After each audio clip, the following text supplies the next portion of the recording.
Okay, everyone, we will go ahead and get started. And as more people join, I'll check. I'm going to do alphabetical order today. So if your name is early in the alphabet, get ready for some good news here.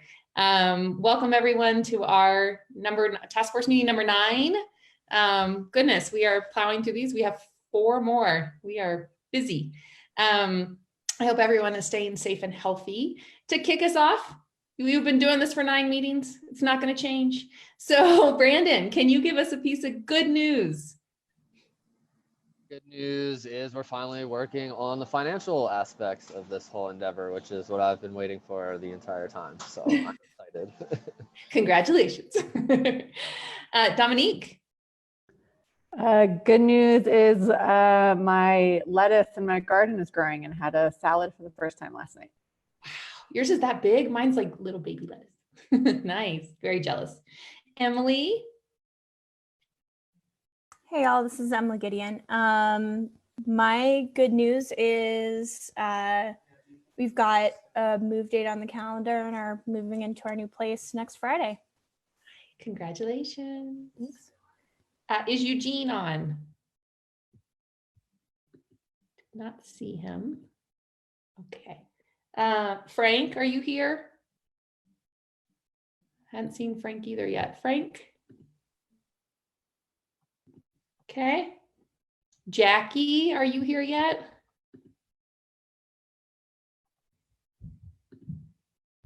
Nope. Okay. Jasmine, I know Jasmine's here.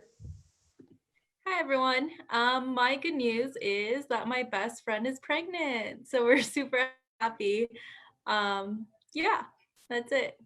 Did a COVID baby, huh? They say there's going to be a boom. Jennifer. I have been nonstop making bread, and I stopped for a couple weeks ago because I was gaining so much weight, but I made some this morning and I just ate it and it was so awesome. So it's like making me very happy for today. Very nice. There's nothing like the smells of baking bread in your house. Like, really nothing compares. How about Jessica? Are you here? I haven't seen you yet. Yep, I'm here. Great. Hey, Jessica. Hi. I have really been enjoying visiting all of our new Denver City Park to, stay properly distanced, but there's just so many parks in the city that I haven't gotten a chance to visit before. So I've been getting in the car to go run and bike in other places, which has been fun. Awesome. Jackie, we're going to come back up to you. I saw you joined. Some good news for us. Hi, everyone. Good news. I guess I'm learning to live with a teen and a toddler and a baby. I'm learning to manage and work from home. So good news. And I've been walking too. The weather has been so nice. Beautiful out there. Oh, I'm glad you're doing well. Thank you. John, some good news for us.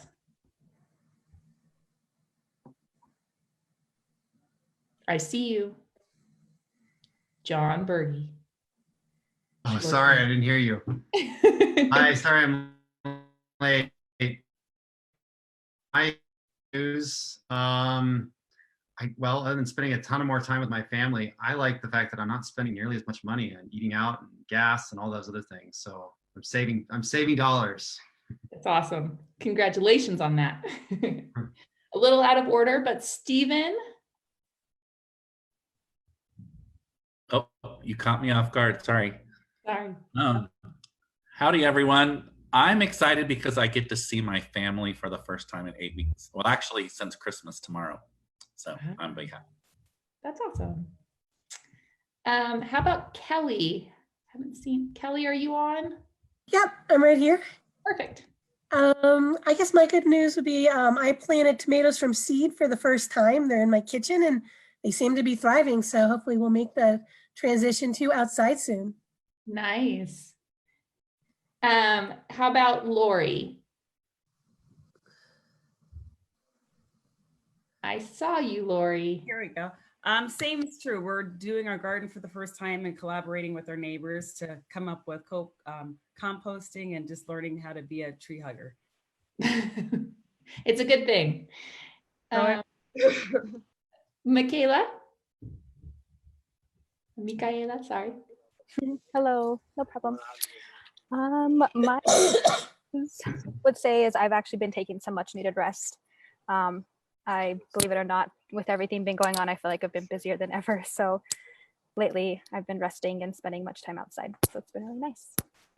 I hope you're getting some downtime. That's awesome. Mike.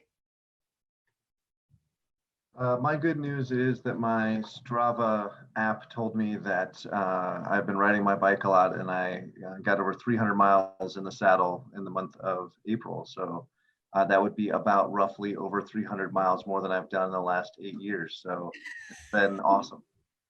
I used to ride all the time. Then my son showed up and I stopped riding. Now I go for a ride every night. So very nice. I'm eating too much bread though. Not seeing any weight loss. Naomi. Yeah. Okay. So if you guys can see behind me, I forever have been wanting to frame photos from different travels. So finally last night I put them in frames and put them on the wall, and only one came down while I was knocking out nails on some other pictures I was trying to frame. So I'm proud of myself. I'm just kind of trying to create space since I'm home a lot more that I enjoy. So I'm happy about that. It looks great. Patty. Hi.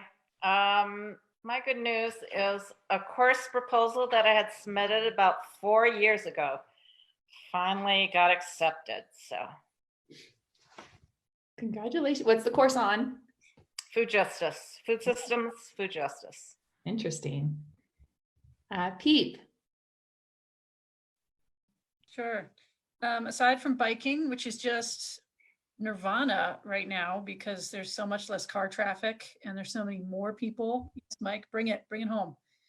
I have discovered that in my basement, I have golf clubs and fishing gear, and those are 2 other sports that we can get into this summer. So I'm excited about that. Very nice. Rhiannon. I saw you. My good news is that hand mixer came in today. A hand mixer, and what do you plan to mix with it? A stand mixer, just bread and cakes, and make it easier for the stuff that I've been doing by hand before. Very nice. We're having like baking contests. We'll have to start showing them on the screen. So who can bake the best bread here? Sam. So my youngest kid of 3, our 2-year-old, is potty trained. So we have officially entered a new phase of parenting, and it's very exciting. One where there are no diapers. So life is great. Don't tell that to Tyler. That's huge. Yeah, third kid on out of diapers. It's been 7 years in the making, and I feel like life's going to open up here for us. I'll need your pointers, Sam, please. Sebastian. I think my good news is that I spent the past hour reading over the funding proposals and public input report in a hammock at Congress Park. So that's good. Very nice. Thanks, Sebastian. Thomas. I think my good news is just during this time being home, I've gotten to know all of my neighbors much better. I live in a place that has a few different units in it, and we actually doubled the size of our garden this year, and we got some stuff planted and excited for all the food to come. That's great. And Tyler, welcome back. Thank you. I am knee deep in diapers right now, so that is not my good news. My good news is that we had a pretty normal birthing process at the hospital, and we brought home Tucker Leland Smith about a month ago. Oh, congratulations. Thanks. Veronica. Yeah, my good news is that I was able to have some great volunteers that help with the food distribution, and I was able to hand that over right now so I could be at this meeting. Well, welcome. I'm glad you could join us. I just want to double check. Eugene, Frank, or Kelly Shanley, none of you have joined. Is that correct? Okay, perfect. How about Grace? Would you like to give us some good news? I would say that since I Oh, no.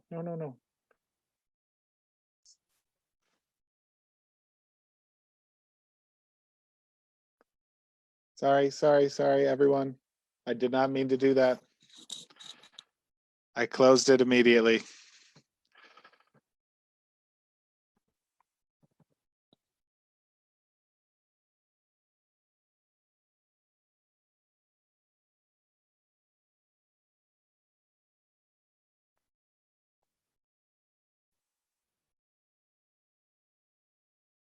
Sorry, everyone. I was building breakout rooms and launched it by accident.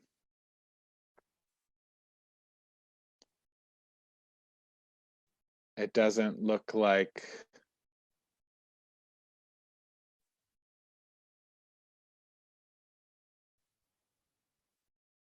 Sorry, everyone. I launched breakout rooms by accident that I was building. I'm so sorry. Okay. People will. So go ahead, Grace. It says I'm muted. There you go. Can you hear me? Yes. Yes.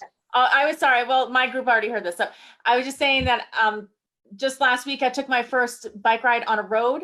I bike downtown, and from where I am, that's about 7 miles. And I was just commenting that I've been living in a very dense urban area for 25 years, and where I am right now is not. And actually, the closer in I got to the city, the more comfortable I felt, because it felt normal. So like as the noises grew, as the density came in on the road, it felt really good. And that was just an interesting thing for me to notice about myself. That's funny. We'll still continue to welcome you to Denver. We're glad you're here. Thanks. And one of these days, I'm going to get together with Pete and we'll bike all over, and you can show me everything. That'd be great. Eugene, I see you've joined us. Would you like to give us a piece of good news? Yeah. Good news. I made Italian meatballs last week for the first time, and they weren't completely terrible. Not completely terrible is sometimes as best as we can get, right? Yeah. How about Sonrisa? I see you've been able to join us. Would you like to give us some good news? Hey, all. My good news is just that I got my herb garden all in and planted, and I'm ready to go. And now I just got to get the back one going. What's your favorite herb that you're growing? Sage, for sure. Ooh. Frank, I see you've been able to join us too. Do you have a piece of good news for us? Frank. All right, Frank. Well, let us know when you want to join. Okay, how about Liz? So it's not exactly my good news, but it is good news for our team in our office. So Jonathan Rogers, who's our renewable electricity specialist, applied for $1 million grant from the state to put community solar gardens on municipal facilities. And we found out we were awarded that grant. So very exciting. That's great. That is Congratulations awesome. to the office. Congrats, Johnny. And now we move forward on implementation. So it's great. Jacob, you have any good news for us? Yes, I am sorry about all the breakout rooms, but the breakout rooms are built, so that's my good news for right now. But I agree with Brandon. Excited that we're launching into the revenue discussion today.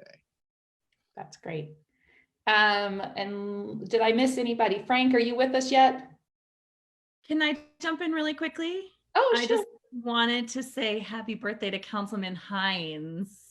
I know he's on the call, so if we haven't had a chance to say happy birthday to him yet, everyone should wish him a quick happy birthday. Happy birthday. Happy birthday. Is that a birthday beard? I keep beating it back, but it keeps growing. I don't understand. Thank you for the wishes. Yeah, rub that. Well, happy birthday to you, Councilman Hines. And we hope you hoovered in that lunch of yours that you're done before we got here. Let's see, I guess my good news is we have decided to put in a playground in my backyard. So spent the weekend preparing everything, and I think we might go pick up the playground today. That probably is not going to be my good news next week, because everything I've read says it takes 2 people over 20 something hours to put the playground together.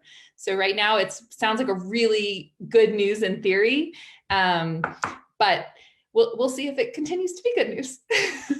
So well, welcome today, everybody. Thank you for sharing. As we've discussed, we know this takes a little bit of time, but we really think the human connection is so important, especially in the times that we're going through. So thank you for allowing us to continue to start these meetings with good news. Today, as has been mentioned, we are really diving into funding today. So we have Kelly is going to give a presentation over some of the revenue options. And you guys will have a chance to ask some clarifying questions. Then we're going to break into some small groups and really dive deep into those options. Then we're going to end today with the investment opportunities. So Celeste from Group 14 is going to be on, and she's going to go through some of the context of this really being a down payment and how to incorporate existing investments and leverage the goals and strategies that you all have been creating. So we're also going to look at some of our initial considerate information from the public engagement, at least with the funding options piece. So in the next couple meetings, we'll be able to dive deeper into that public engagement, but you will at least get some preliminary information on what the public thinks of the different revenue options. So Jacob, did I miss anything? No, that sounded great. Okay, great. Well, should I turn it over to you, Jacob, or should I just go ahead and dive right into Kelly?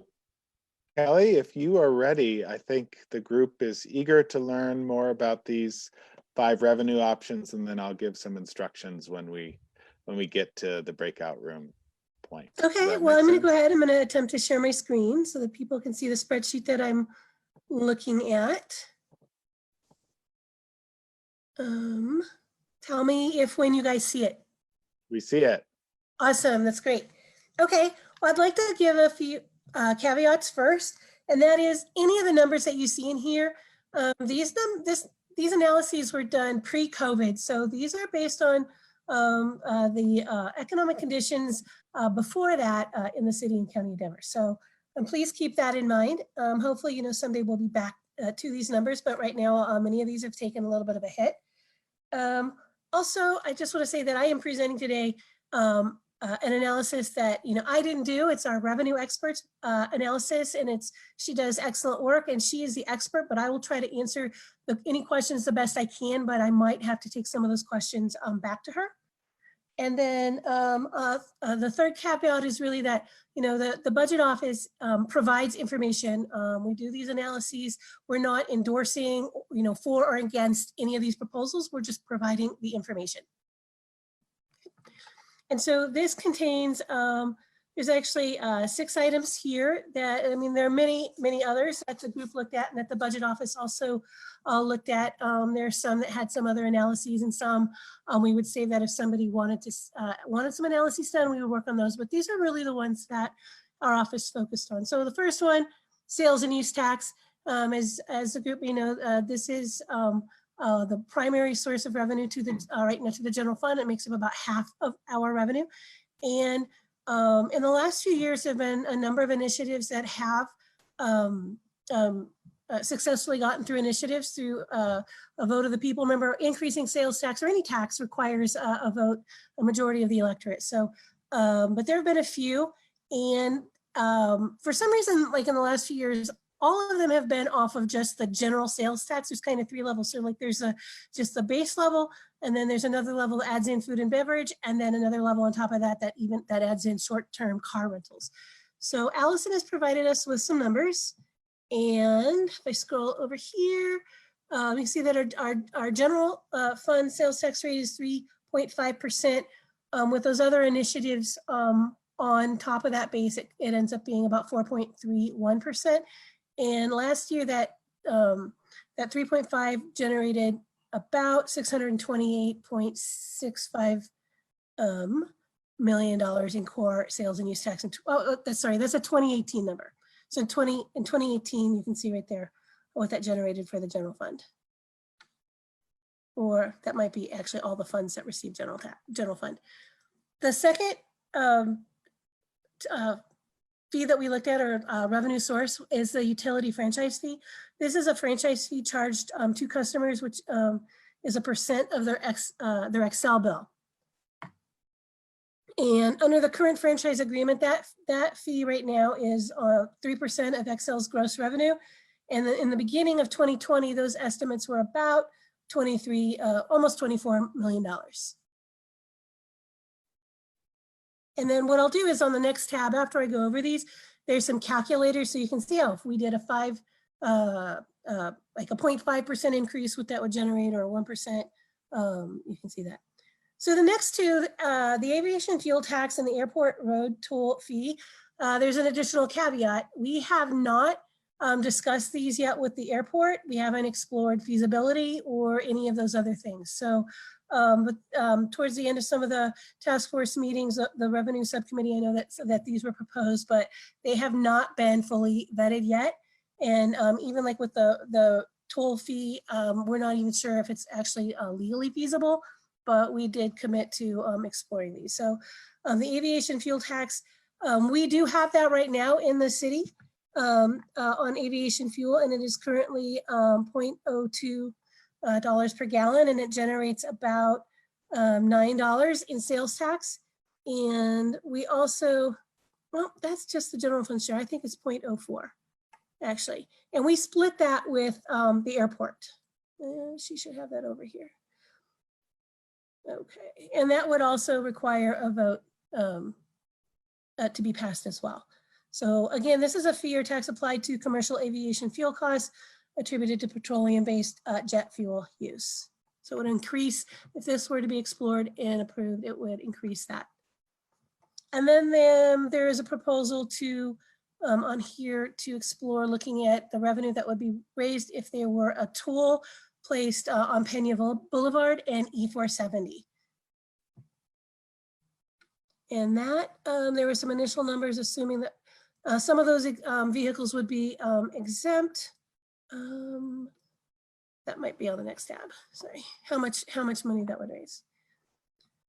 Then the last two are kind of related. There's the energy consumption tax. There's one on here that Allison costed out for both gas and electric, and then there's one for electric only, and that was based on the Boulder model. The energy consumption tax is a per therm gas tax and a per kilowatt electricity tax on commercial, industrial, and residential gas and electricity consumption. Okay, and then there's some other, that would also require a vote of the people. So on the second tab here, and I'm not sure, I think everybody, at least on the revenue subcommittee, has this, but this next tab just is a model that costed out. There's actually some plug and play functionality in here. So if you look at the sales and use tax and you want to see, like in 2018, here it talks about what the taxable sales base was. And so down in this table here, if you change these numbers, although it has a couple costed out for you, you can see right here, if you put in different numbers, that it'll tell you what the rate generates. So I'm just, for example, going to change this to 2% and it should work. Yeah. So again, I think you guys have a copy of this spreadsheet. You can certainly play with this model and see what it does, but you can see how Allison did her calculations. And same thing with the utility franchise fee down here. So she's got a summary of all the fees and taxes, and again, and how much it would raise. So if we did an additional 1%, it raises another $7.9 million. If you put in, 3%. Oh, she's got it actually right there in one of those other ones. But yeah, you can just, you can see. Nope, you did 50%, Kelly. Oh no. Okay, you are correct. I think that's probably a little high. Uh-oh. You have to do 0.5% for some reason. 0.0. I obviously haven't played with this model very much. There we go. So same thing down here with the aviation fuel tax, and you can see some of the assumptions that she made the base that she uses from which to calculate how much revenue would be generated. So again, if it went up another 0.02, that could potentially raise $8.64 million in additional revenue. And here, yeah, based on what the travel was to and from the airport before COVID, obviously these numbers are probably a little bit different these days. And then Liz did point out to me that she did find an error. I don't know if it was corrected in the version that you guys received, but in the version that I received and that went out earlier, in row 77, just that per therm gas tax rate uses the wrong cell to calculate that amount. And so we'll send out a revised copy with the correct formulas in there. So sorry about that, but thank you, Liz, for finding that. I know I went over this really quickly. Again, it's not my analysis, so but I hope I can answer any questions if you guys have anything, or if there's something you want me to try to go over a little deeper. Yeah, and Liz, do you want to first, is there any additional context you want to provide based off of any recent conversations? Yeah, I think the context that I wanted to just add here is that the work of the Climate Action Task Force is to broadly make recommendations to the city as a whole for how it can strengthen its work on climate change and sustainability. And so the revenue options themselves may not necessarily be directed only to the Office of Climate Action. The conversation with the Revenue Subcommittee and other task force members has been more broadly about how the city as a whole can fund these efforts. And so I don't want anyone to think that we're sort of narrowly defining these funds as only being directed towards the Office of Climate Action, but that they may be funds that different departments or agencies across the entire city could potentially take advantage of in order to advance climate action, because obviously all of the solutions that we've identified have broad city implications, and they're not only specific to our office. And so I just want everyone to be sort of thinking about that in that broader context. You know, one thing that I would like to add on top of that, Liz, is that one thing that the numbers don't have is it just assumes that 100% collections, right? So we know that, you know, a lot of these taxes are regressive in nature, and, you know, from the, city standpoint, you know, there are ways that we could make it more equitable. And I think that, you know, we would want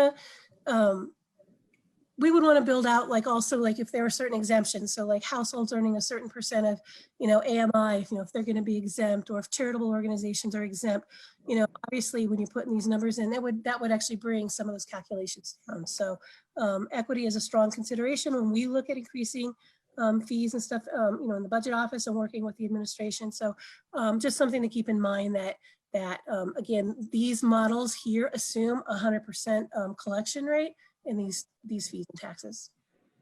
One question I have before it goes to the group: for the airport toll fee, since that's a toll fee, are there limitations in, for instance, how that could be used? Sorry, what is the question?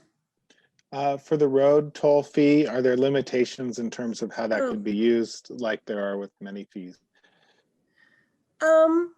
Yeah, fees, there has to be like a, you know, unlike taxes, which have a really broad use, like with the fee, it needs to benefit the person who is paying the fee. So there has to be a direct link. So in this case, like the person driving to and from the airport is paying the fee. But, you know, I think a lot of times, I can only answer this generally, but, you know, a lot of times fees like this are used for, you know, road construction and road maintenance. So that would definitely be something we would need to look into. But, you know, the answer to that, you know, there's again, we just have to look into that. Great. Any other questions for Kelly or Liz? I did have a question. Go ahead. Other than the sales and use tax, which I believe needed a voter approval. And on that, I wondered, is there a time limit that has to be given if it goes before a voter approval? And then on all of the others, is there a certain process that it would have to go through in terms of steps to be adopted? Some of the other ones would require a vote, like a franchise fee increase. I think that one also needed a vote to be passed. And also the energy consumption tax would also need votes. The time limit, there probably is somebody here who can answer this better than I can, but I mean, it has to, go through all the hoops for getting on the ballot, but I'm not sure, when you say time limit, do you just mean for getting it on the ballot? I'm not sure I understand your question. I'm just going from, I know when we had done the tax on sales for healthy food for Denver kids, it was a 10-year limit. So that's why I'm asking is. Yeah, I think that's a question for attorneys. I really don't know enough to speak to that. I'm sorry. Right. Thank you. My understanding is you don't have to have a sunset if you don't want to. You could, the sales tax increase could be a permanent increase, and then it would generate revenue annually based on whatever, you're applying the tax to. So that's something that could be one element of a recommendation, is whether or not you would want that type of limit. Great. There's John has his hand raised, and then Jessica has a question in the chat. I don't know that we need the screen share anymore, Kelly. So let's go from there, and then we'll be able to have the discussion a little bit more. Do I need to do something to unshare? Yes, but I think I can do it for you. Oh wait, I see where this is up here. I got it. Oh, thank you. Okay. Sure. So let's first go to John. Hi, Kelly. My question is about both the toll for the Pena Boulevard as well as the jet fuel tax. Does DIA have a say or approval rights of either of those? Do you know? That's one of the, I mean, certainly we would want to include Dan in this conversation. But I don't know, I would hope that the answer to that is yes. I mean, certainly, again, we would include them, but legally, I don't know what's required. If they object, does that mean that would stop it? I don't know the answer to that. Okay, what I was thinking is with the toll, especially, I know the parking revenue is a big income stream for Den. It is, yeah. I think obviously you toll the road, you'll probably have less parking, and so just trying to figure out the financial impact on them. Oh, sure. Yep. Yep. I think they own Pena Boulevard.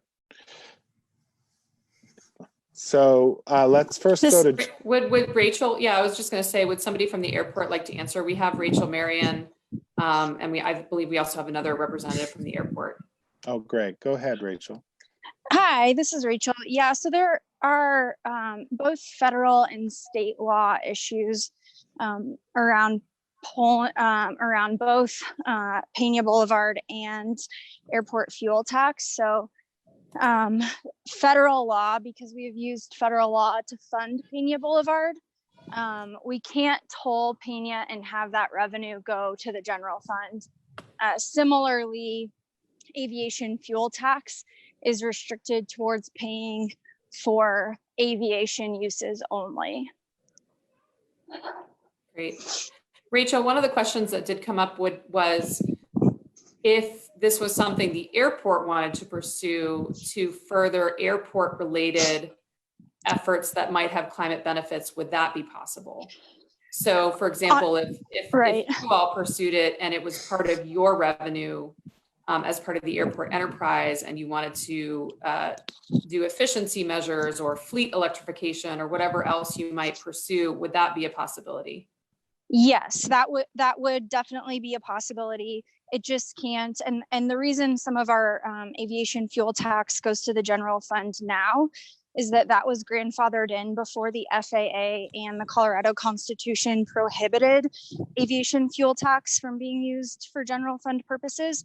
So we were able to grandfather some of that in. So with regards to the aviation fuel tax, yes, it could be used to do sustainability measures at the airport. With regards to Pena, that's a little bit more complicated. I think legally, technically it could, although given that the operation and maintenance and capital costs directly related to Pena are so significant, and that the FAA has control over how and where we spend those dollars, I think that they would have a hard time taking dollars from Pena and putting them towards other projects, if that makes sense. That's very helpful. Thank you. Right. Brandon? I don't know. That just makes more questions. I was really, so the FAA is what's restricting any funds from being used elsewhere if we were to have a toll on that road.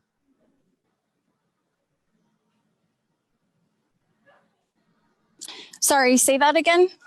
So you're saying the FAA is in control of, we put a toll, they would be in control of the funds? Yes, well, so the FAA restricts all revenue that comes to the airport, including and anything that's used for non-aeronautical purposes is a diversion of revenue, which is illegal under federal law. So because federal dollars were used to build Pena Boulevard, and because Pena Boulevard is owned by the airport, you can't use any revenue.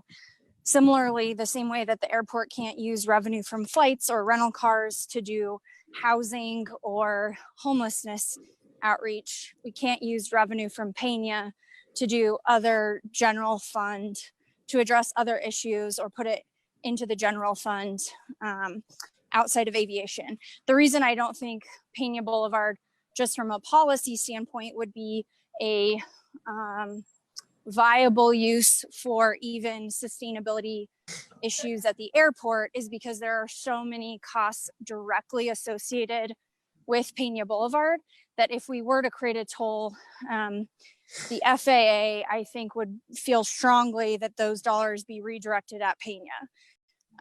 Now, could those be towards horizontal infrastructure that is more sustainable? Sure, I think there's a little bit of wiggle room there, but I don't think the FAA would sign off on tolling Pena Boulevard to,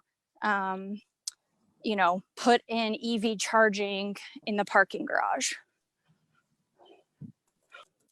Great. All right, so lots of clarity here. Emily, you have a couple of questions in the chat. Yeah, and I can help verbalize these, and this might be for Kelly or others. First, I just had a clarifying question around some of the assessments that the budget made,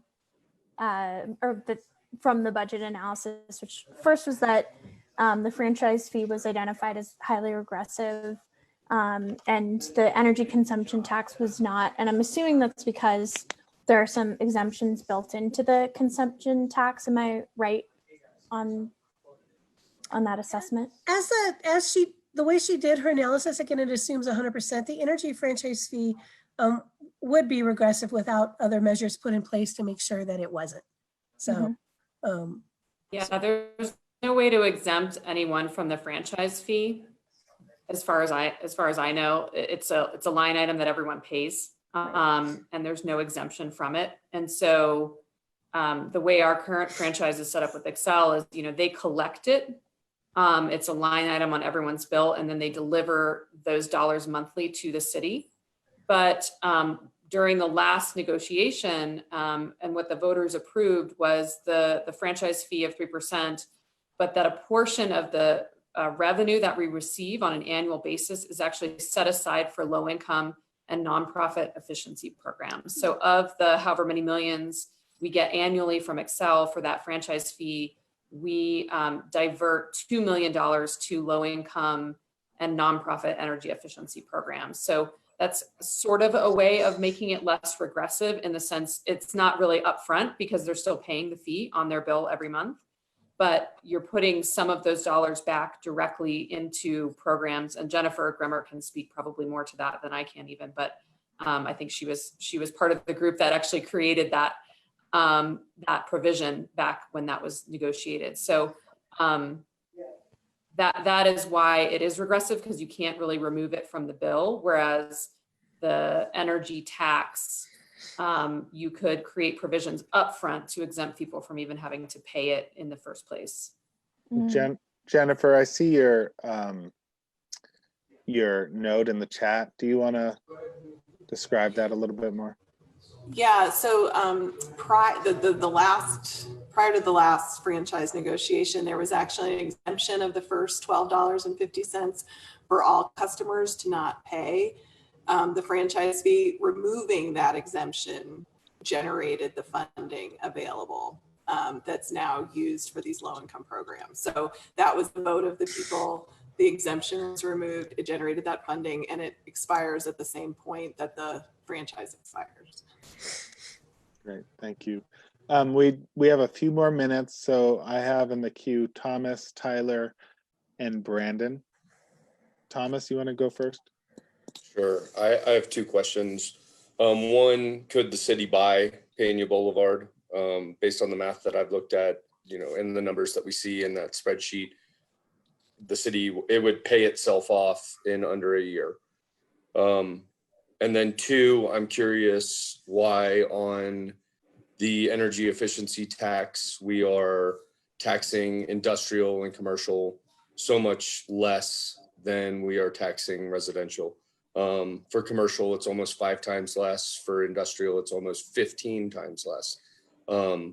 They're the biggest polluters. That just doesn't seem right to me.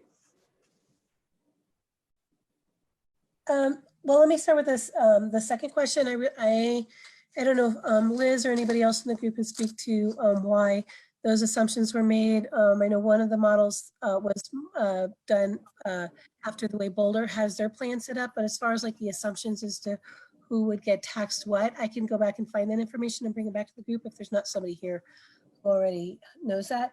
And then I don't know if somebody else can speak to the Peña Boulevard question. I mean, if it's funded with federal dollars, I don't know if that plays into it, but somebody from DEN might be able to answer. I don't have an answer for that question, but I can, again, if nobody can answer that, we can get that information and bring it back.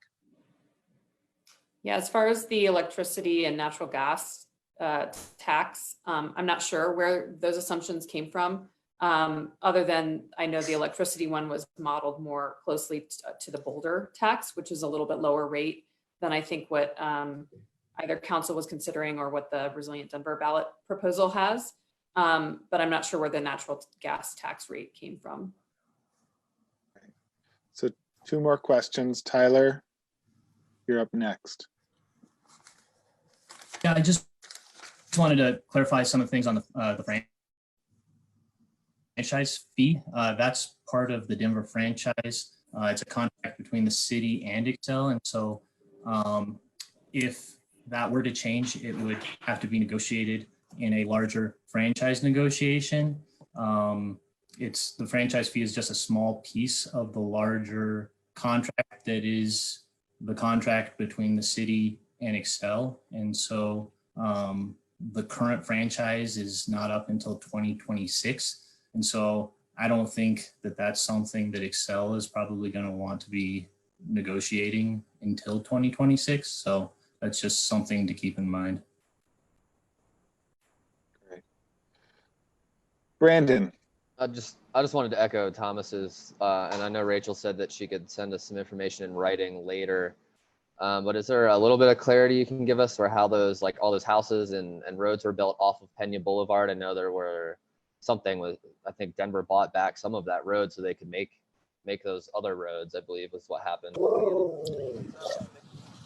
So this is Rachel. Denver does not own any portion of Peña. The airport owns all of Peña from I-70 to the airport. It's a little complicated in that the from E470 to the airport, Denver International Airport pays for 100% of it from our revenue, from operation and maintenance to capital improvements, from E470 to I-70. The FAA, because of some of what you're talking about of commuters, both Denver and Commerce City and Aurora, that are using Pena Boulevard not for aviation purposes, determined a few years ago that Denver International Airport could no longer continue paying for the full amount of capital improvements necessary for Pena Boulevard, because part of the deal was that it was built only for the airport. And as folks who were not employees or travelers began using it, the FAA came back and said, okay, you can no longer use airport revenue to pay for all of it. And so there's about, it's essentially like a 3/4, 1/4 split, where the FAA has said you can pay for 3/4 of capital improvement on Pena Boulevard. The other quarter, you got to find some other way to pay for it. It's still unclear. That's something that we're going to have to face and deal with in the next decade, of how we pay for that other quarter portion. And that's where I come in and say that that's, if there were going to be a toll, it would probably be needed to pay for that other quarter that the FAA is requiring us to find outside revenue to pay for portions of Pena that commuters are using. Does that make sense? It's kind of complicated, but that's I would high think level. under that reasoning, wouldn't we just be able to pay the entire fee? So Brandon, I think that this is a good question. I've asked Rachel if she can hang on and be in that small group that we're about to have, so we can have that discussion. You can chat me if you want to be part of that small group explicitly, Brandon, or if you are okay with others. I don't currently have you in there, but happy to put you in there, okay? So what I'd love to do is share again the, oops, I just shared it with Rachel, everyone. Here is the Google Doc. Let me walk you through a couple things related to it. So hold on here, because this is going to guide the conversation that we have moving forward. Is this viewable to everybody? Yep. Okay, great. So let's stopped. Okay, so at the top, what we have is a little bit of context. We have all the funding proposals in here, but we've broken down essentially the proposals that Kelly suggested into 4 different groups, and then we have a group that can look at the others. We've included all of the criteria the revenue subcommittee identified, so that you can use your conversations about how to make these better. Then Kelly and the other budget office folks will be in the main room with me. If you have questions, we'll be monitoring this. So if you have questions specifically for them, just type your questions in here and we'll make sure that those get answered, either in responding to them or putting Kelly or one of her staff into the one of the rooms to answer your question. Then we have just copy and pasted, so this isn't active, right? But the Excel spreadsheet indicating how much revenue is generated. And then below here, we have from the Considerate site, where there was a similar proposal, that proposal itself. When I move this into Google Docs, our pretty little stars turned into yellow E's. I apologize. So 1 yellow E is 1 star based off of the level of support. 4 is 4 stars, etc. So you can see where people landed and then information about the proposal. Then for each one of these, we've given you some discussion guidance. So here you have, and if you have questions, go to the top, put that in, go through the public feedback, discuss any additional pros and cons. And then really our part of our charge is this even an option that the task force would want to consider? How can this be made better? So you've already started talking through some of those ways that it could be made better or viable.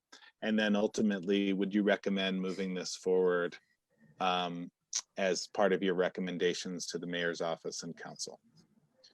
Any questions about the guidance?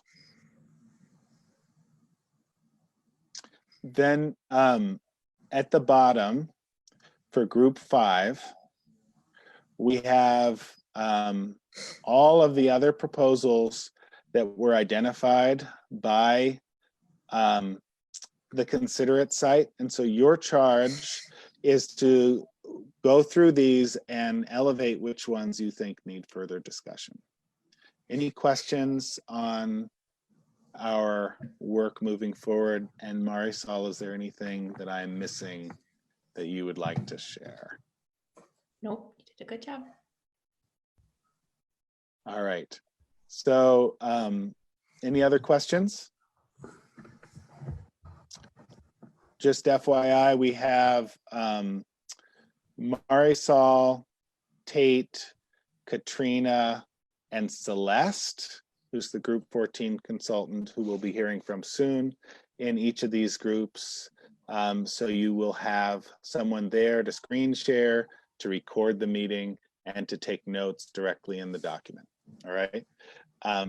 So let me just check the chat since I saw 3 more chats come through. I think we're okay. So I'm going to break you into groups. I'll give you warnings as far as how much time and the like. And then we'll go from there. We'll go task force members first, along with some others, and then ask others if they would like to join rooms. All right, everybody ready? This time for real. Here we go.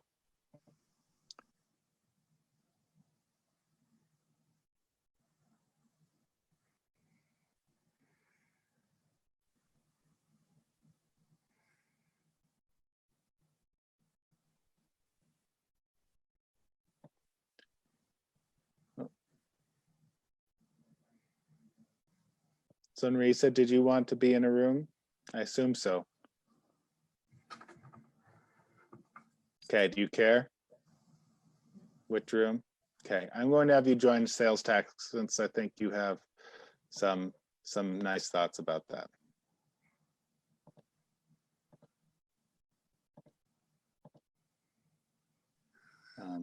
Hold on just a second. It switched how I'm doing. Thanks, this. Jacob. Sure. Okay. How about any, Lori? I assigned you. I know, I keep getting disconnected. Do you mind moving me? Not at all. Thanks. There you go. Thank you. Hi, Jacob. This is Julie Saporito. Can I go to group 2, please? Yes, of course. Thank you. There you go. Jacob, this is Connor Hall. Could you move me to the energy tax group? Of course, Connor. Thank you. Hi, Connor. This is Brandon, are you back? Gilmore's office. Can I please go to the airport one? Sure. Where had I assigned you? Utility franchise fee. Okay. Move to aviation. There you go. Thank you. You should get the invite. Okay. Others? Anybody else want to join any of these groups? Let me look at the this chat. is Megan. Could you send me to the aviation as well? Yes. Thank you. Hey, Jacob, it's Kathy from Kendra's office. Could you send me to group 5? Yes, Kathy. Thank you. Jacob, this is Curtis Edwards. Group 5, is that the additional funding? It is, yes. Yep, I'd like to listen into that room. Okay, here you go. Thank you. Hey, Kelly, sorry I didn't assign you. I'm sending you to, no, sorry, Kelly Shanley. Oh, sorry. I'm putting her into group 5 per her request via chat. There we go. Jolyn, Councilwoman Black, would either of you Yeah. like to be in the room? Does Jolyn, which one is Tate from my office taking notes in? Let me see. I forget what I put her in. I think aviation. No.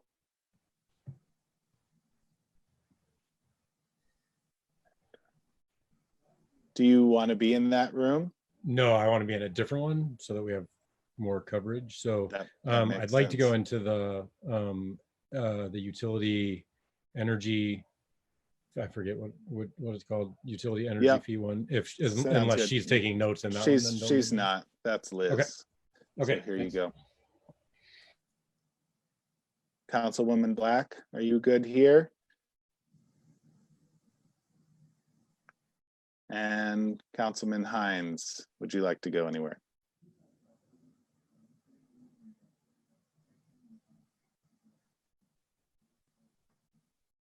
Okay. And it looks like Rachel is back. Sorry about that.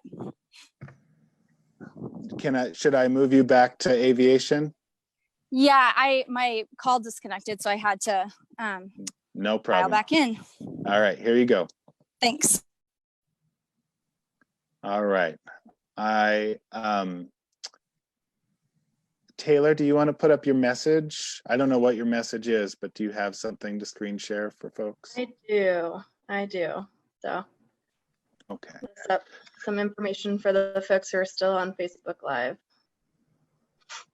All right, so I'm going to check in with the Google Doc.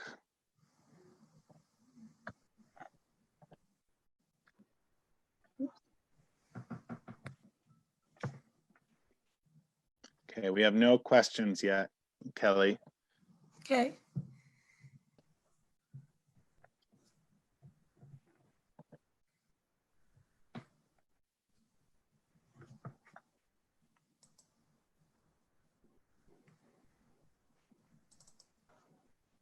Thank you for that presentation, by the way. Yeah, I'm sorry, it was a little clunky. I just was, got very short notice that Allison was not going to be able to do it, and it's not really my main wheelhouse. So, but I am happy to take any questions back and get them answered by somebody who knows more than I do. So. Hey, Jacob, it's Joel, and I'm back. Sorry, I didn't. Having a little bit of difficulty sharing screen. Sorry, Jolyn, what's going on? That wasn't the one I was. Oh, do you want the energy tax? Is that what Energy you're tax? saying? Yes. Yeah. Thank you. Okay. Let me just double check who I have. That's with Katrina, so no problem.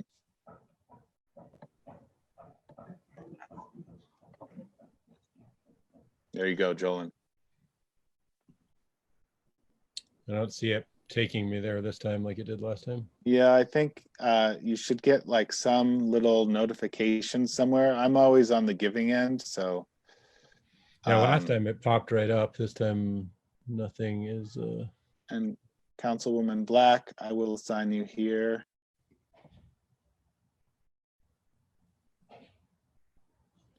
I have never seen it, but if you go to the bottom, do you see anything? Oh, maybe here. Yes, thank you. Yep, great.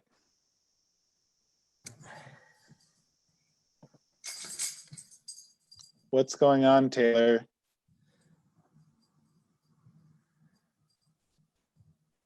It says that you're screen sharing, but I don't see anything on the screen.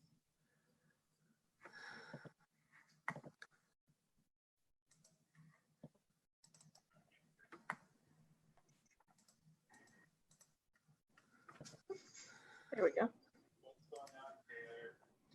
I think am I sharing now? Yes, there we are. Perfect. It's beautiful. Yeah.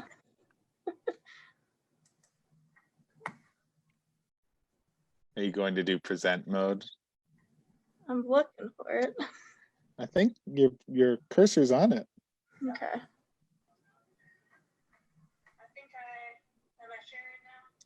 And you can also do view if that's not working.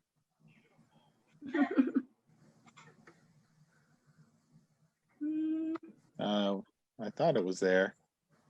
You'd think I'd know. There we are. Okay, Kelly, I'm going to check this again. Okay. Nothing yet.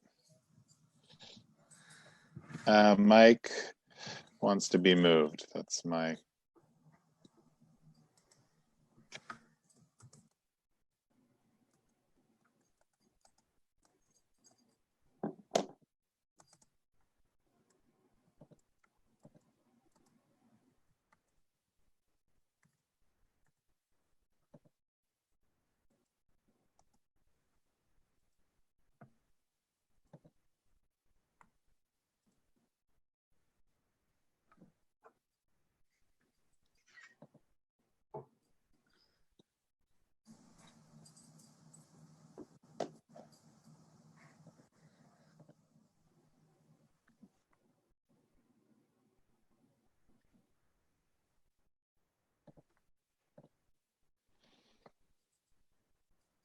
And Kelly, you can keep checking. I'm doing so a little obsessively, but What would so I'm not used to Zoom, so, or whatever this is. I sent in the chat the link to Oh, I the see it Google down at the Doc. bottom. Yeah.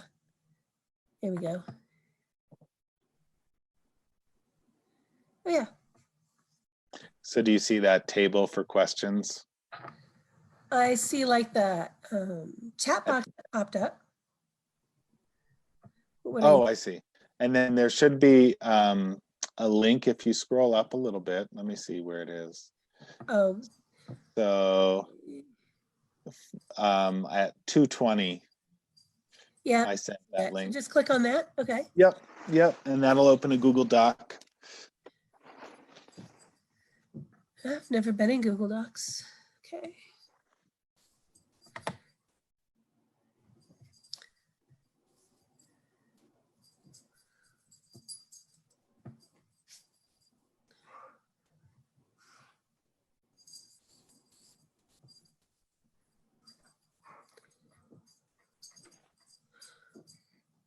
So they would put their questions in here rather than in the chat prompt. I should. Yeah, because their chats in the breakout rooms don't come to us. They're just Got it. within the breakout rooms. Yeah. Okay.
Hey, Jacob, what was the timing on these breakout sessions? Just to give viewers a sense of when. Oh yeah, no, good idea. So it is 2:50. Awesome. I'll let everybody know 15 more minutes.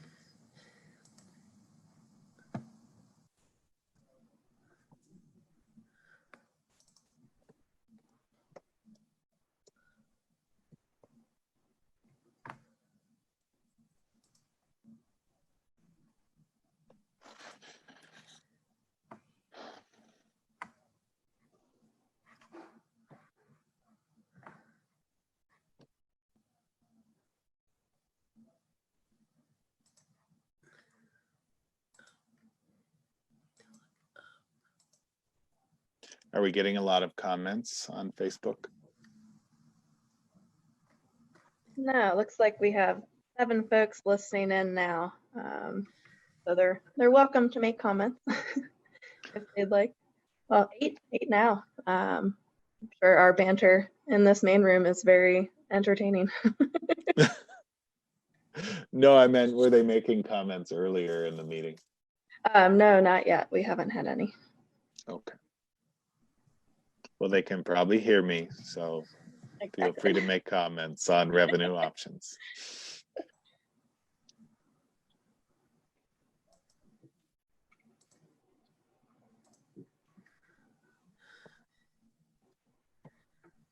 All right, and I'm going to migrate back to see.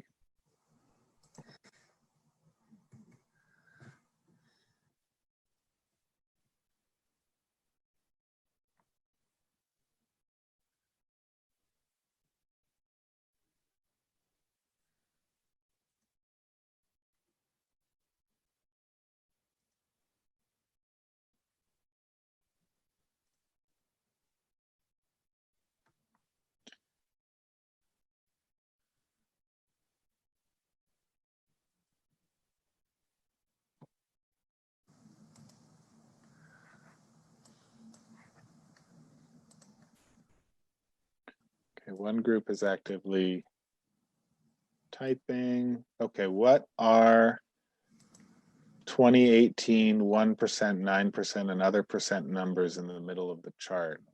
Where did tax levels come from for the energy tax? Kelly? All right, let me look at this. So they're looking at the second tab. Mm-hmm. And she's looking at,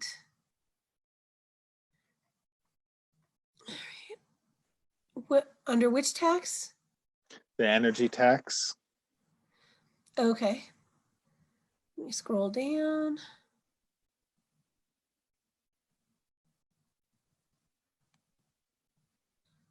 Okay.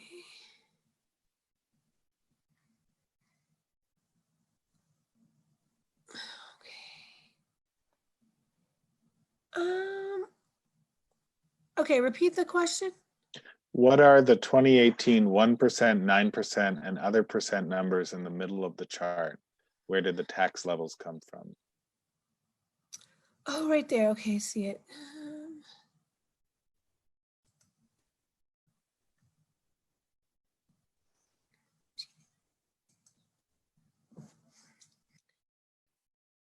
I do not know the answer to that question. And I thought maybe I'd be able to figure it out by looking at her sheet. Okay. She's calculated some stuff down here.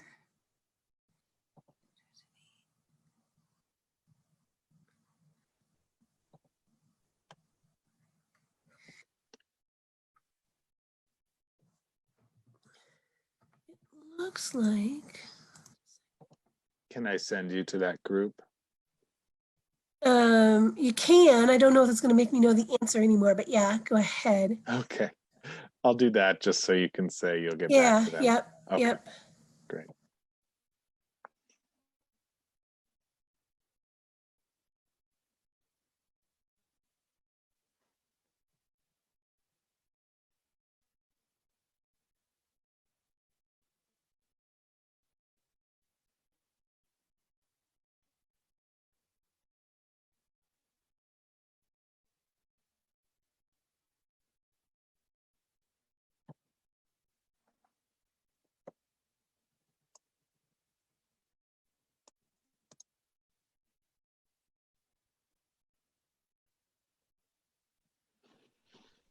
So we do have one comment from Theron, who would like you to know that your purple shirt coordinates very well with this slide we have up. Thank you, Theron. I did not do it on purpose, but I wish I had. Yes. The color of compromise.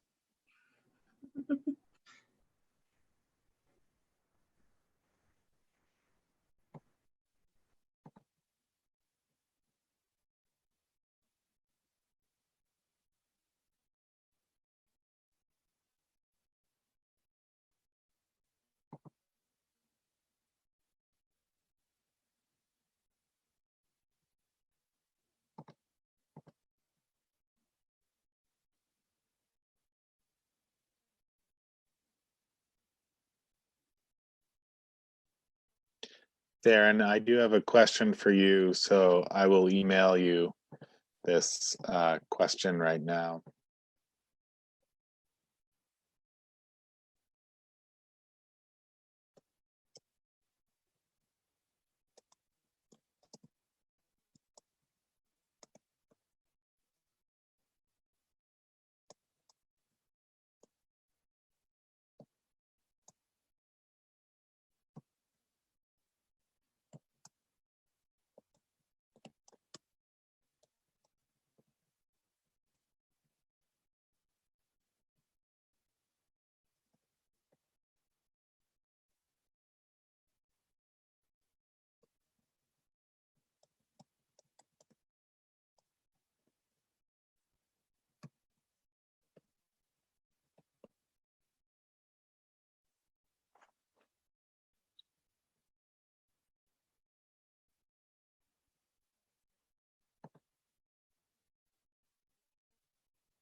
think I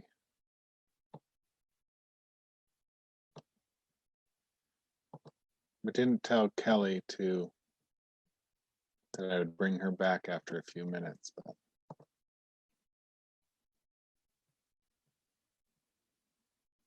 it's probably more interesting for her to be in there.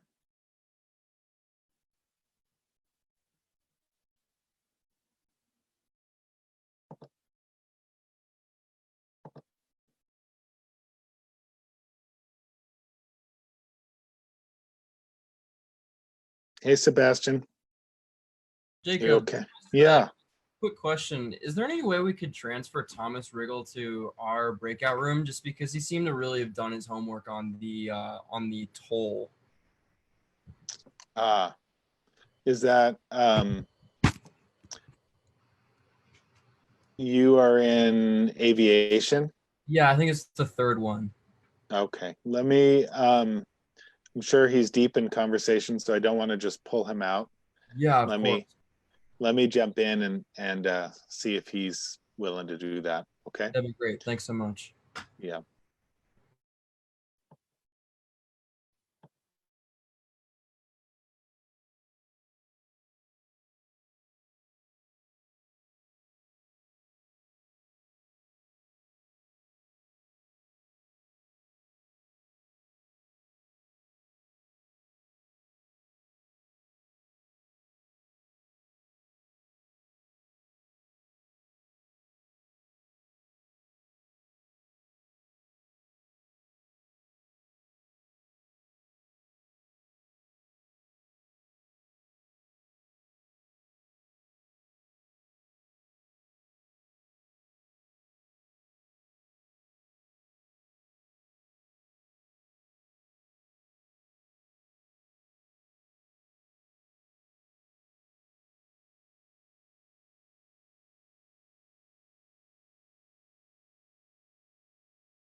I didn't mean to come over here, Jacob. Can you put me back in?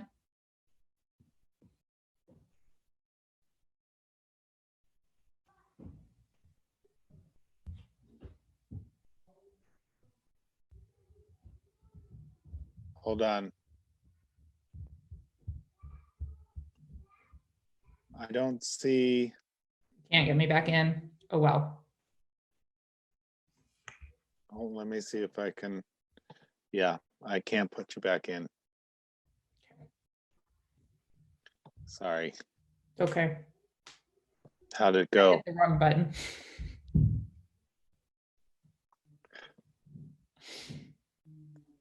How'd it go? Yeah, it went well. Oh, I didn't stop recording though. Hold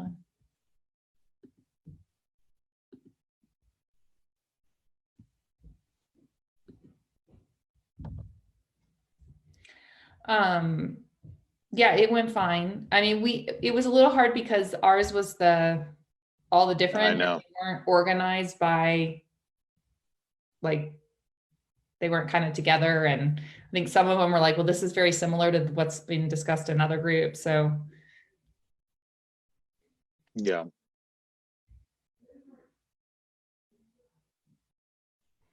Did you have any questions? One. Okay.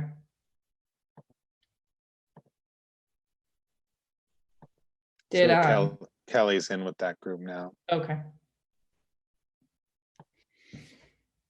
Here they all come. Sorry, Patty. Patty, you're on mute. You were very expressive though. Yeah, I said we had questions for Marisol and then she was gone. I know. I pressed the wrong button and next thing I know I was gone. I was like, You're like, "Be back." do we have, then you were gone. Sorry. So Taylor, do you mind, I can turn off your screen share if you're ready. Great, thank you.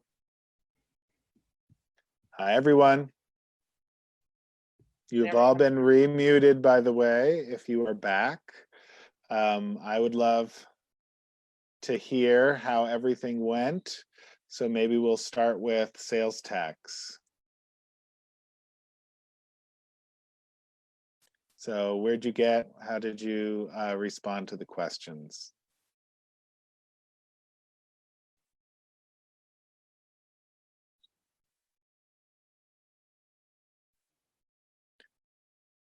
Sales tax people, are you back? Yeah, we're back. Hi, this is Dominique. Hey, Dominique. I will say, let's see, we had a good discussion. Sales tax increases were quite unpopular. So we talked a lot about that, but it's also a nice, simple proposal. There's a reason it's always one of the first things that comes up. So that was something going for it. We talked a little bit about if there's ways to make it less regressive, focusing it in some way, maybe focusing on more of a luxury model. An interesting model in Portland came up that we considered and kind of pushed forward to look at again. And I think overall, we would only recommend it with a lot of caveats and hesitation, especially given the current climate. Yeah, great. Any questions for Dominique and her group? I just have a question. Were you hesitant because of it being regressive, or you were hesitant to move something forward because of the current climate? Both, I think.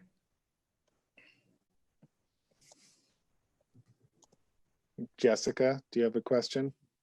Yeah, I do. I was curious as to whether this group sort of talked about the overarching sales tax versus sales tax on particular goods or services and the pros and cons of that.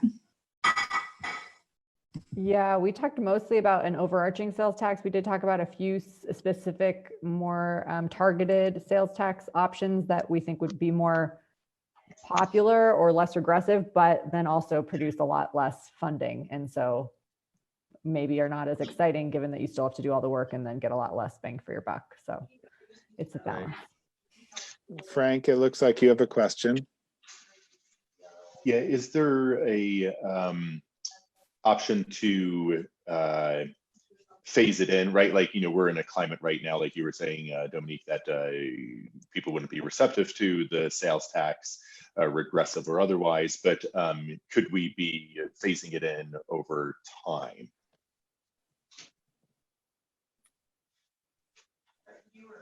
We didn't talk about that too much. I think it came up maybe a little bit, but that's certainly an option.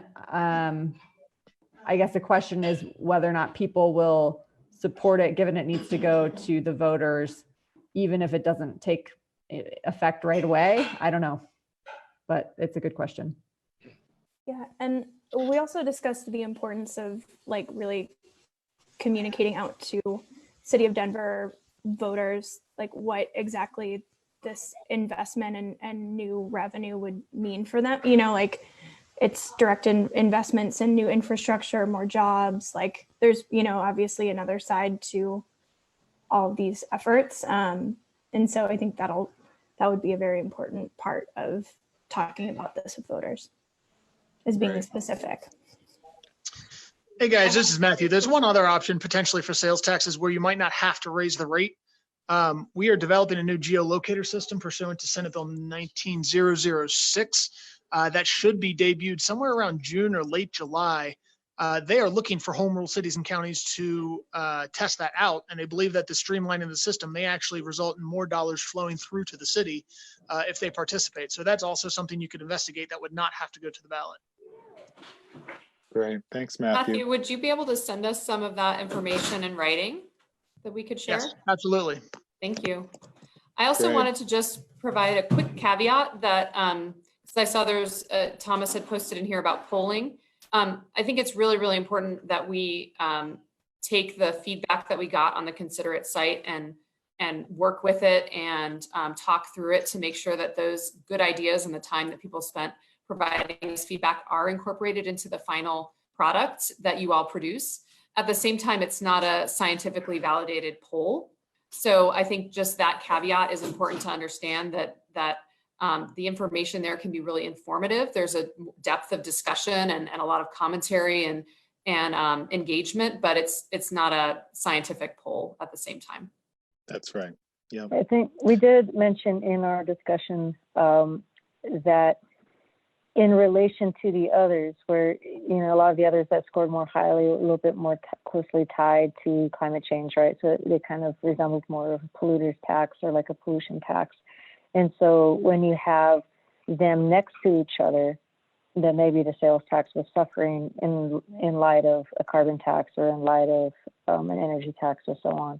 And so that, but you know, it's impossible to know if that's truly why sales tax was probably one of the least favorite ones of the bunch. So last question from Brandon. Do you still have your hand up, Brandon? So tied into the tax portion, is there been any talk at all about the like Portland model with going after the large corporations? I think we missed a lot of things through this whole feedback process. I don't know that we're going to be able to get to all of them. Yeah, Brandon, we actually did discuss that quite a bit in our sales tax breakout group, you know, about the way that would be applied in Denver. I don't think we came into any big conclusions about it, but we definitely were discussing it within our group. And just to respond to that, Brandon, it was on the list that I provided to the budget office. I think given what happened with COVID, the amount of hours that they had to dedicate to analysis is more limited, obviously. And so my recommendation would be just to think about what options you might want to advance for additional analysis, even if we don't have all of that information now. So if folks feel strongly about that Portland model, and that's something that the group agrees that they would like to include in the final proposal as something that the city should research further and investigate further, then you should feel free to do that, even if we don't have all of the analysis today. What does that look like with the time we have remaining? Is like today our last revenue discussion, or are we gonna have these thoughts that come up mid-session? Yeah, we're going to have another discussion next week on revenue. So let's save some of that for the end. Thank you. Let's give the sales tax group a round of applause. It sounds like a lot of great thinking. Thank you, everyone. Yes, however you want to do it. Thank you, Brandon, virtually. So then we have the utility franchise is group 2, correct?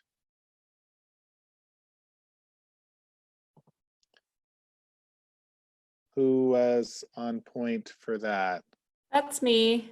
Hey, Liz. Unless somebody in our group wants to share, but I'm happy to. So we went through and talked about the utility franchise fee. To clarify, the analysis that we did was specific just to the franchise agreement that the city and county of Denver has with Xcel Energy. Currently, the franchise agreement, which is a contract between us and Xcel, applies a 3% fee on Xcel's gross revenue annually. So Xcel collects that on every customer's utility bill. So it's basically a percentage of what you pay on your bill. And then Xcel remits those funds to the city on a monthly basis. So we talked about different ways that we could, work through potentially increasing this fee. The first thing we discussed, obviously, is that the current contract does not end until 2026. So the city wouldn't really be in a position to renegotiate this fee with Xcel until, 2025, when we would start, the process to have those conversations. The franchise agreement itself obviously covers a whole number of things besides the fee. It's operational. It's based on a whole lot of other factors that allow this, the utility to access the city's right of way. There's a lot of other provisions related to that. We talked about the feedback. There wasn't a lot of feedback or engagement with this particular option on the website. I think it kind of came in a little bit later in the process, but a couple questions came up. One, could the city look at other utilities besides Xcel? So could there be a fee applied on the Denver water bill, and could that be something that could fund this work? What about waste services? And then internet providers was another idea. And people also wanted to know, how does this compare nationally to other franchise fees? We did some quick research. I know that Minneapolis, which is also served by Xcel, has a 5% franchise fee. And then there was a number of questions related to how do we ensure equity? And so in the case of Minneapolis, for example, they apply different percentages of the fee to different customer classes. So residential customers pay less than commercial and industrial customers. And so then we generally talked about, the values that we would have that would, want to advance this or as an option or not. So there was some discussion about, people care more about bills, their total bill, than the rates that they pay for electricity or natural gas. So you can increase rates at the same time as you're doing things to help lower bills, like providing more efficiency programs or renewable programs or bill assistance. So if you were to increase the franchise fee, but you reallocated some of the revenue from those dollars to programs that actually help people reduce their overall bill, then that could be a good approach.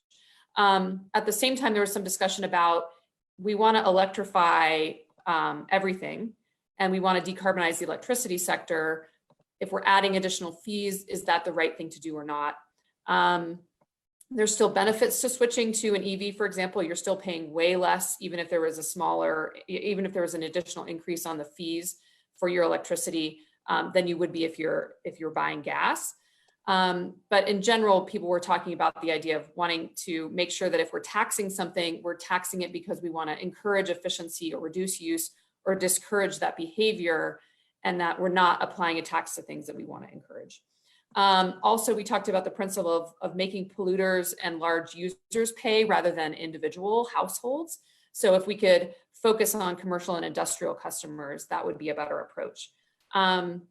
We talked a little bit about taxing carbon emissions, and I just sort of clarified that the utility franchise fee is not based on carbon at all. It's based on just how much you pay on your bill. It's just simply a percentage of your bill. But that might be something for the carbon group or the energy tax group to talk about, because people wanted it to be sort of focused more on carbon. And then people in general like this because it does encourage conservation. We should make sure that we tweak it so that we have more equity. So if we can lower the percentage that's paid by residential, or if we can exempt a certain amount that's paid by residential and increase commercial and industrial, or also reallocate dollars to programs that serve low and moderate income households, that would be positive. So in general, they want to support this being part of the final recommendation package. Right. Thank you, Liz. Anything that the rest of the group wants to add?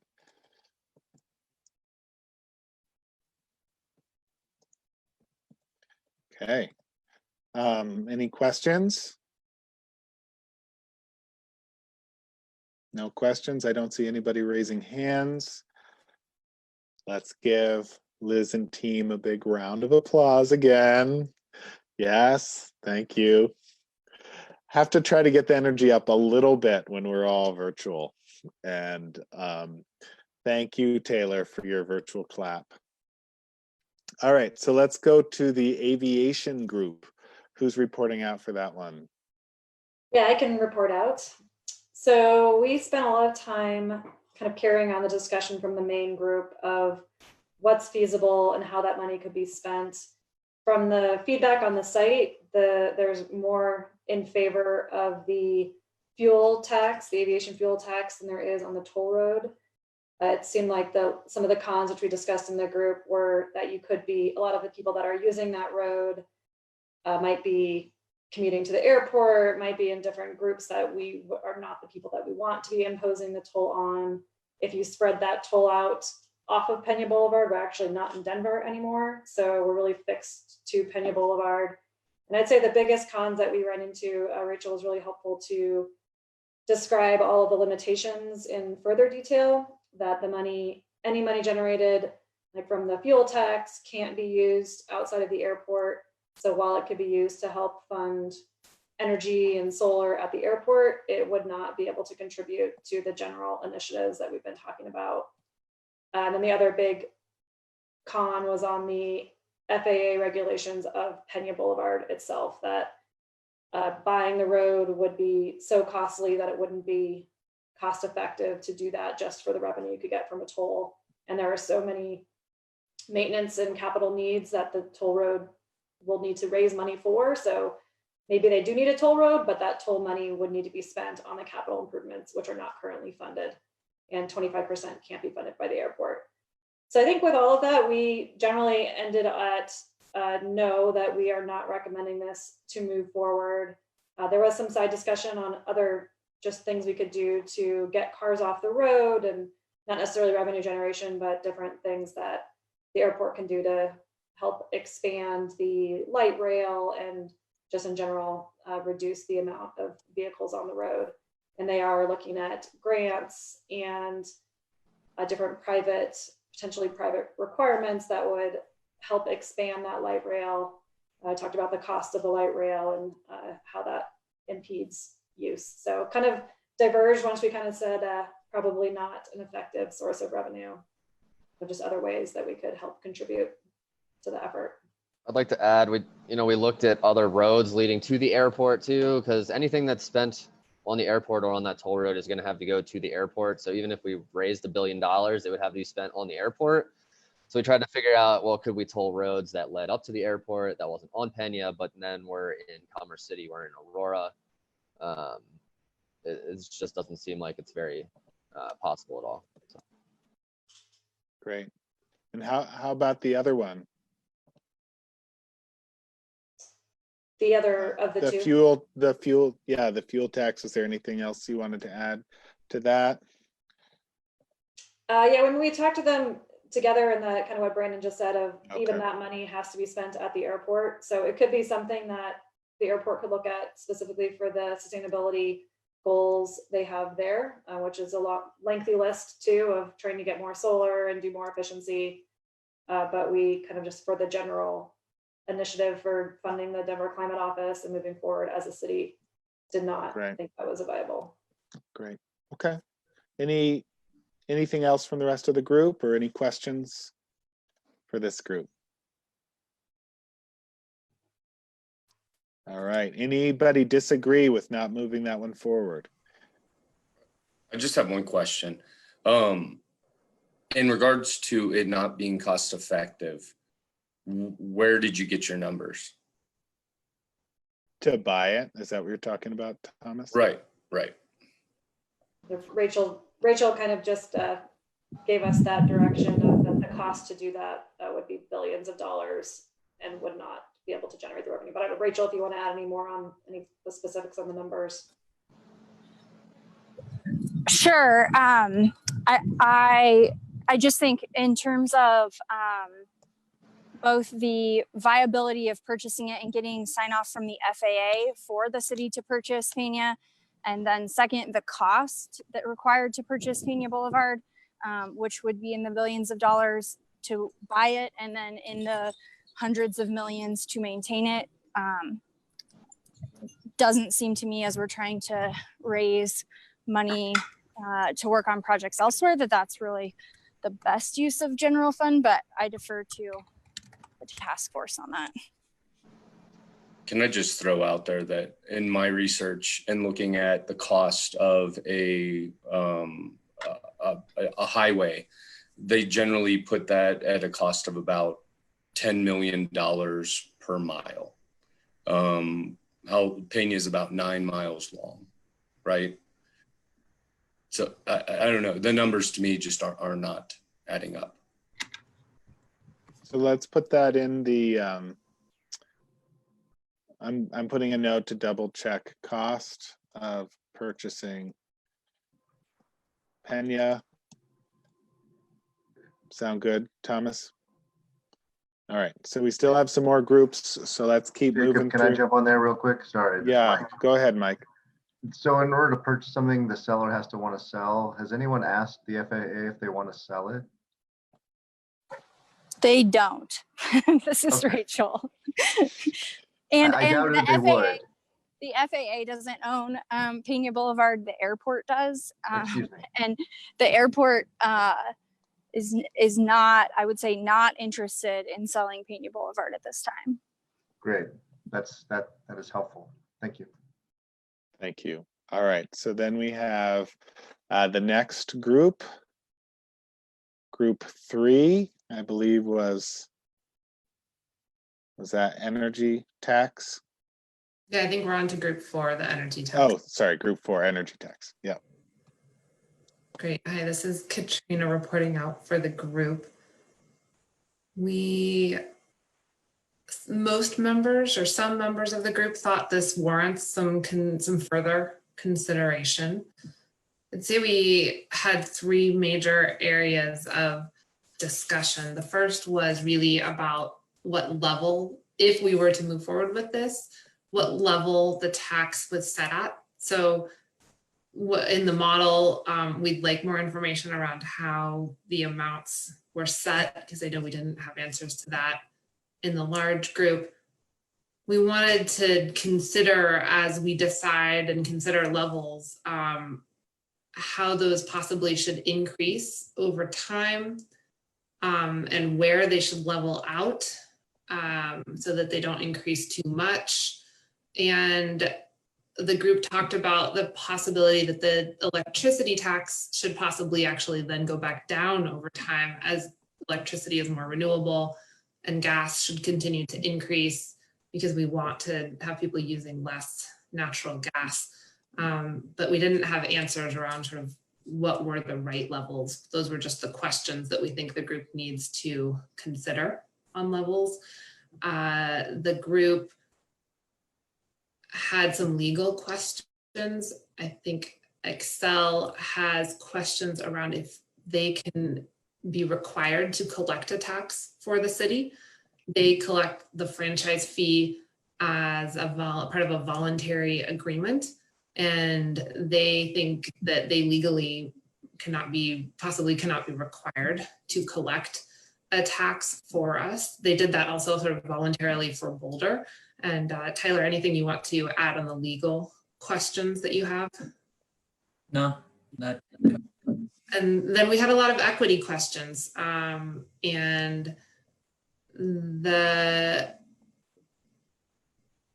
we didn't have great solutions for the equity questions, but we worry about low-income residents paying an energy tax that is sort of by its nature very regressive. And a couple of ideas the group generated for how to get around that could be to have sort of an energy budget, and you only pay the tax if you are using more energy than that allowed budget. The challenge there is then you really have to raise the tax rates to still have enough money for those that are left. The other idea that we had was that you could have an application to opt out of the tax.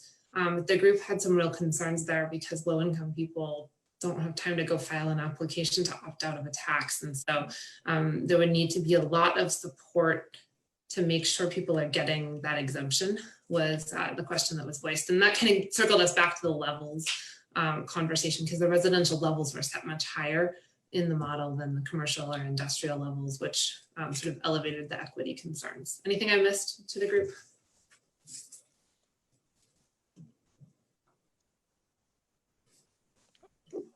Great. Thank you so much, Katrina. We do have at least one question from Jessica. Yeah, thank you. I was wondering if you guys talked about this distinction / viability of doing an energy consumption tax on commercial and industrial users versus residential.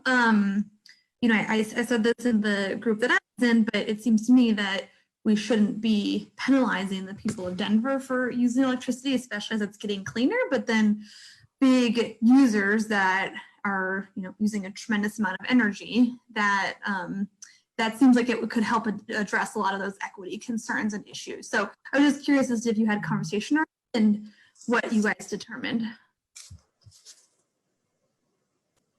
The group didn't mention that, but I'll add it into notes on this topic that we could possibly just exempt residential. Yeah, and just as a note for what City Council was proposing, also that exempted residential. You know, I think we're in agreement, but one of the things that you have to do when you do that is you also have to greatly increase that tax as well. I would be remiss as a representative of a business association that if you make it more expensive to be in Denver than one of the nearby counties, folks may choose to locate in Arapahoe or Adams, and so just would point out the competitive impact there if you have to make it considerably higher cost. And Mike, would that be applicable to most of these proposals? Sales tax, I mean, I think energy, at least. It sort of depends, right? So a lot of my guys have warehouses where they store their gear. Those require light, heat, cooling.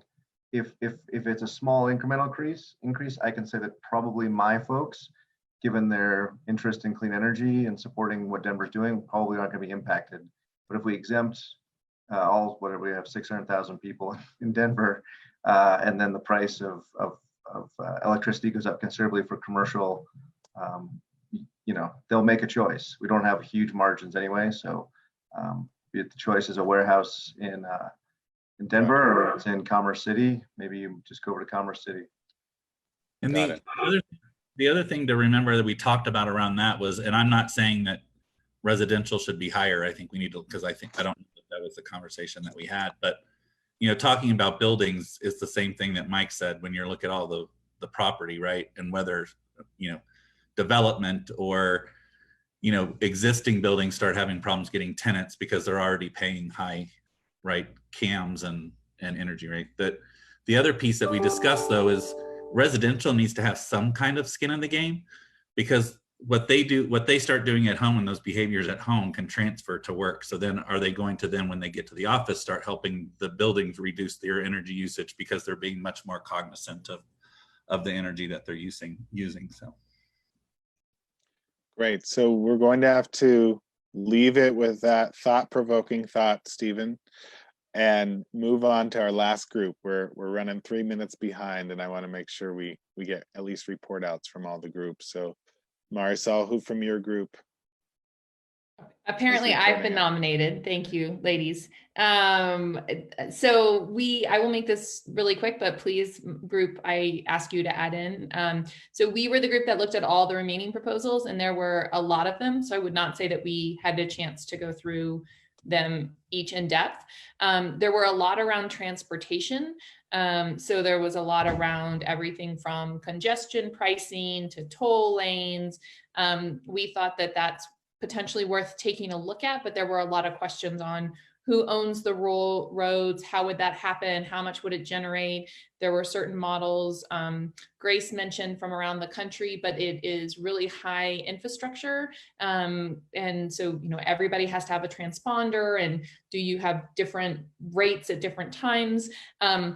But definitely thought that was at least worth bringing up. Then there was a lot around parking fees. So making it harder to bring your car into the city. So parking meter increases was pretty high, got a lot of popular votes. There was a lot around parking structures. And then there was a question of, well, who owns the parking structures? Does the city get a cut of that? Could the cut be increased? Then there were some questions around codes around parking structures. So currently, does Denver have, a certain, for every building that's built, do they have to have so many parking spaces, and could that code or policy be changed, which isn't really a revenue, but it was an interesting policy idea. So those were kind of the big ones that we talked about. There were some other proposals around sustainability and punishing big polluters. Unfortunately, we kind of ran out of time, so we didn't get to all of those individual proposals, but generally there was really around, and then the last thing around transportation was increasing the fees for registering a vehicle. Then we got into a conversation of, well, is that a state vehicle registration, and should there also be a city vehicle registration? And could that be more polluting vehicles have a higher registration, or just generally does Denver have a city vehicle registration? If so, could they have one? That would just be an additional revenue, but not sure that would keep cars off the road. It's just another fee for people. Please, group, what did I miss that you'd like to add? Marisol, this is Matthew with the auto dealers. The city does not collect a registration fee. There's $32.50 for the state. In lieu of that, to register a vehicle, Denver collects what's called a personal property ownership tax, which is a percentage of the value of the vehicle. Now, electric vehicles work differently. That's a one-time $50 flat fee. But the personal property ownership tax on a new car can go all the way up to like $1,500. And I think once you hit 10 years old on the car, it can sink down to $3.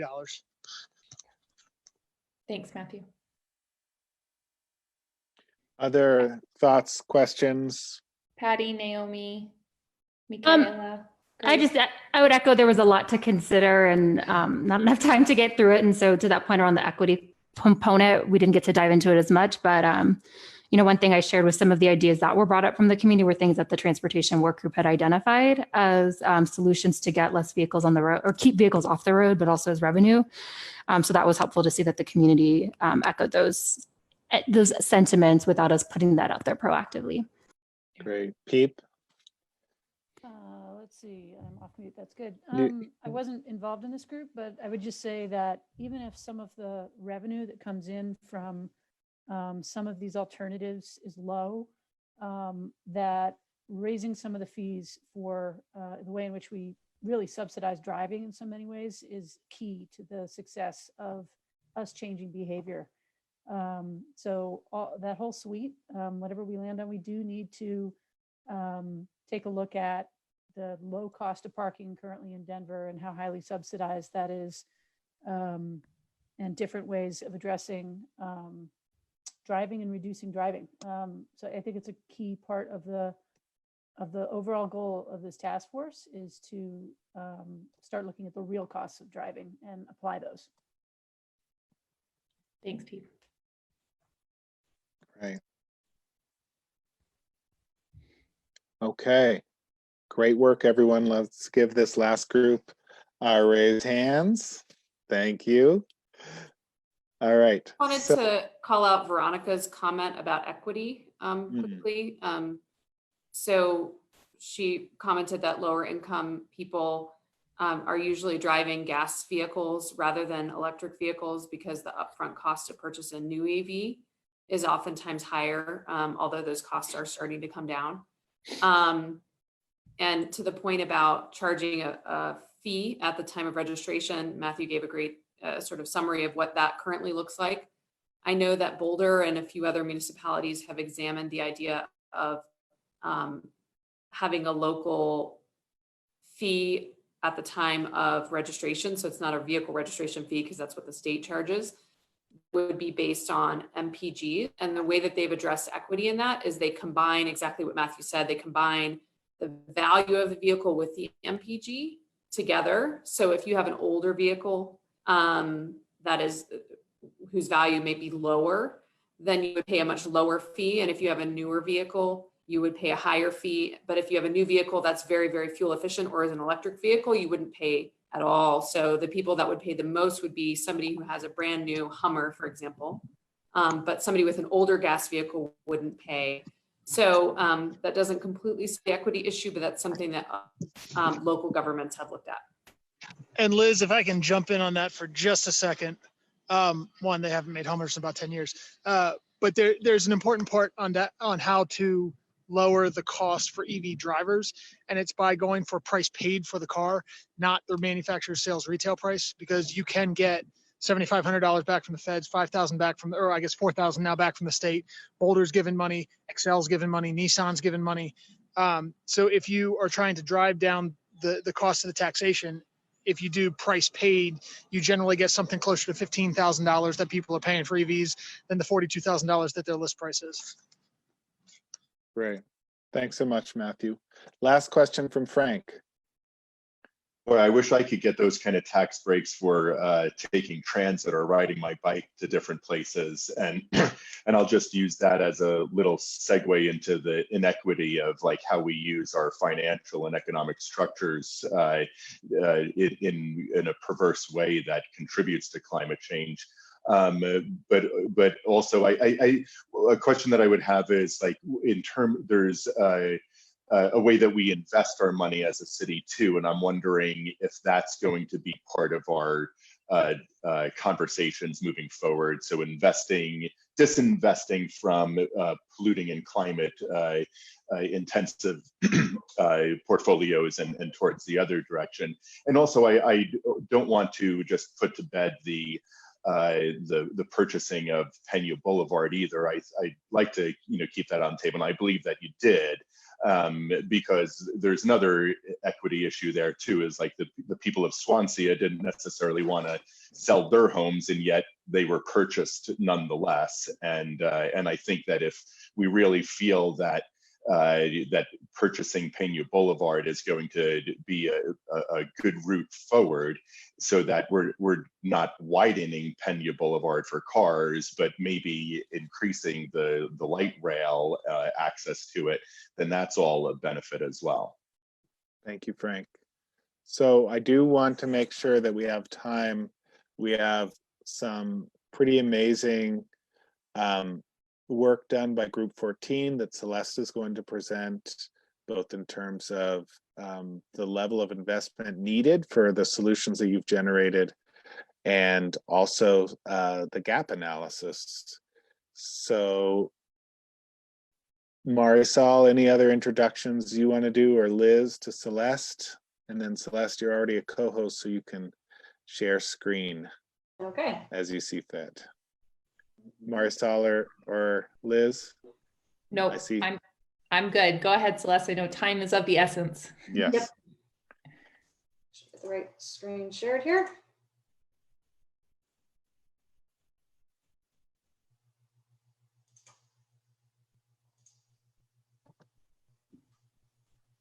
Although as that is sharing, I will tell you all that Mike would like us to have a dance party halfway through the meeting next week so that we're keeping our energy up. So just want you to know, be ready. I suggested hats. Marisol said, bring the beats. Okay, can you all see a slide on the screen here? No? Yes. Yes. Okay, yes.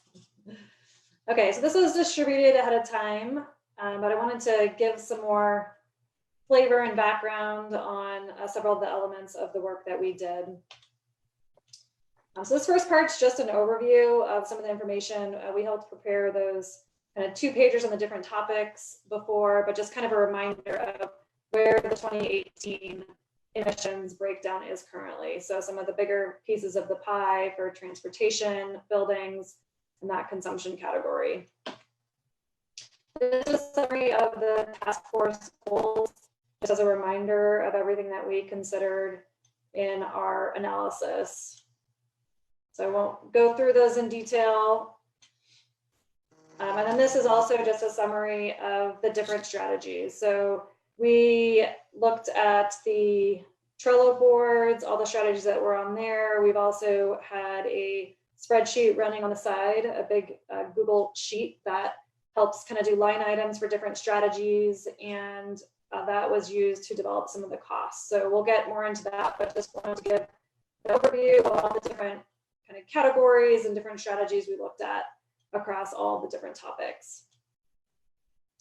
This slide is a summary. So we had two main things that we were doing in our technical work. One was looking at the savings generated from the strategies outlined.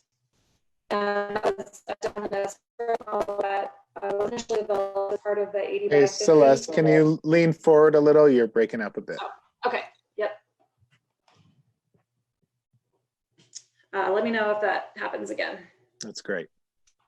So we used a large spreadsheet model that was initially developed with the 80 by 50 effort and modified it to bring it up to date with current data, to look at things like the new goals of the utility renewable energy levels, which were more aggressive than when this model was previously run. We also looked at the different strategies that were presented in the, from the task force and the Trello boards, and made some adjustments to account for those. So what you're looking at here, the green line is the projected trajectory. So that's what the model is estimating the savings level that we're getting by these various dates. So you can see that there's a big drop from now until 2030, and a lot of that is generated by the renewable energy on the grid. So all the electricity component is a big chunk of that pie. So a lot of that quick drop comes from that renewable energy, in addition to public transportation, electric vehicles, building efficiency. So all of that contributes. The curve starts to kind of level out a little bit, and in 2040, we're not getting to 100%. So the blue line is what the climate task force goals are currently. So it was a very steep drop in the 10 years from 2030 to 2040. And the reason that we're not getting all the way down to 100% by 2040, primarily from the natural gas in existing buildings and gas vehicles. So we had to make some assumptions on how many buildings could be electric by 2040. And until 100% of buildings are electric and renewable energy, and 100% of all cars and public transportation are electric, we're not able to get all the way to zero. And so we looked at, if we don't have net zero energy requirements in place until 2030, buildings are going to keep getting built with natural gas, and those buildings are not going to be modified again with significant renovations until 2045, 2050, which will leave a big chunk of natural gas on the system. So this just outlines some of those assumptions. So I mentioned what is currently assumed in the model for electrification of things at 50% in 2040, 55% of vehicles electric by 2040. I think the vehicles, we had a lot of discussion around, could this be higher? And I think it's possible that this number does get to be more electric vehicles if a lot of these things are done all together. So there's also emissions factors as one consideration. One of the reasons why that slope starts to flatten out is once you get all this electricity, things like efficiency doesn't really save carbon anymore. Once you get further down the line, we just shift to electricity, and that's what will save emissions more so than efficiency. At that point, efficiency is saving cost in a building, but it's not saving emissions. I just wanted to note that the model does not currently include consumption. So just as a reminder, there is another 21% of the pie. There were strategies in the consumption category to address things like waste, landfill, compost, but there are pretty big chunks of consumption pie. So food being more than 50%, cement being 35%, that those strategies right now are not outlined without taking that to zero. So there is another chunk of this pie that's not going to zero by 2040. This is just kind of a breakdown of where the savings are coming from in 2030. So some of the bigger pies here of a big initiative to switch to electric vehicles by 2030, where we achieve 100% renewable energy. Then we're also getting some big savings from Energize Denver, and then getting that buildings to switch to electric. This is just another view of kind of that breakdown of where the breakdown comes by 2040 of the different categories that are contributing. The building is business as usual, that's a BAU. This one is a lot of this is from that utility, assuming that Excel does meet the goals that they've outlined. This slide is just a reminder, is pulled from the Oakland report of all the co-benefits. So I think that will be something that we'll want to consider in writing this up of, there's the straight savings of using less energy and less cost, but there are a lot of other benefits to achieving some of these goals. So this whole section gets into the costs. Just wanted to give an overview of the different, how this was determined, and kind of considering this as the investment the city would make to the future. So what we're looking at, these bar charts are annual costs. Annual costs of 3 different phases. So it is the cost every year from 2020 to 2022. We did look at the Trello boards for when strategies were being considered to be implemented. So there was some consideration there. We also gave a comparison to what the entire Denver 2020 budget is. One thing to note on these costs is that this was meant to just be an all-in. So these are very ballpark costs, everything on the list. There was research done to compare to other programs, to put thought into, if we're doing incentives, how many buildings are there? How much money could we give each building, that kind of thing. So it's a well thought out process, but it's not intended to be a full budget. So as you'll note, the numbers come out to be quite high compared to the revenue that we've been talking about. That's kind of average, just an all-in ballpark costs for everything on the list. And then how that breaks down for the different phases. As we get into the later years, the kind of big part of that pie is a lot of the transportation infrastructure. We have a little breakdown for each category as we go through here. So these are all from a large spreadsheet. So this was a bottom-up exercise. So looking at each energy, if we were to give incentives to do energy efficiency in buildings, how much would that be for each line item, and then totaling those all up. So we've presented the sum totals of the different categories, which correspond with the bar charts in the previous slide.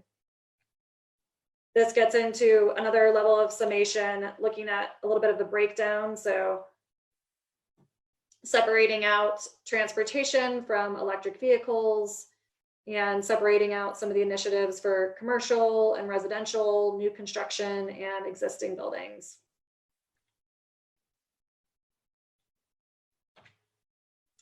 And these are those numbers corresponding to that bar chart. For each category, we did a sum total and a view here of, we categorized all of the strategies into the categories here on the right, and then showed a sum of those categories. So you could get a feel for each category where the bulk of the costs are going. And starting with buildings, the biggest chunk there is for incentives. So that would be, we looked at things like number of commercial buildings, number of residential buildings, reasonable levels of incentives if you're going to pay for an energy audit, or if you wanted to give a contribution to promote electrification as a rebate. So that's something that can add up quite a lot if you're looking at large quantities. And this is not every building. This is things like 2% of the buildings would get $3,000, those types of numbers.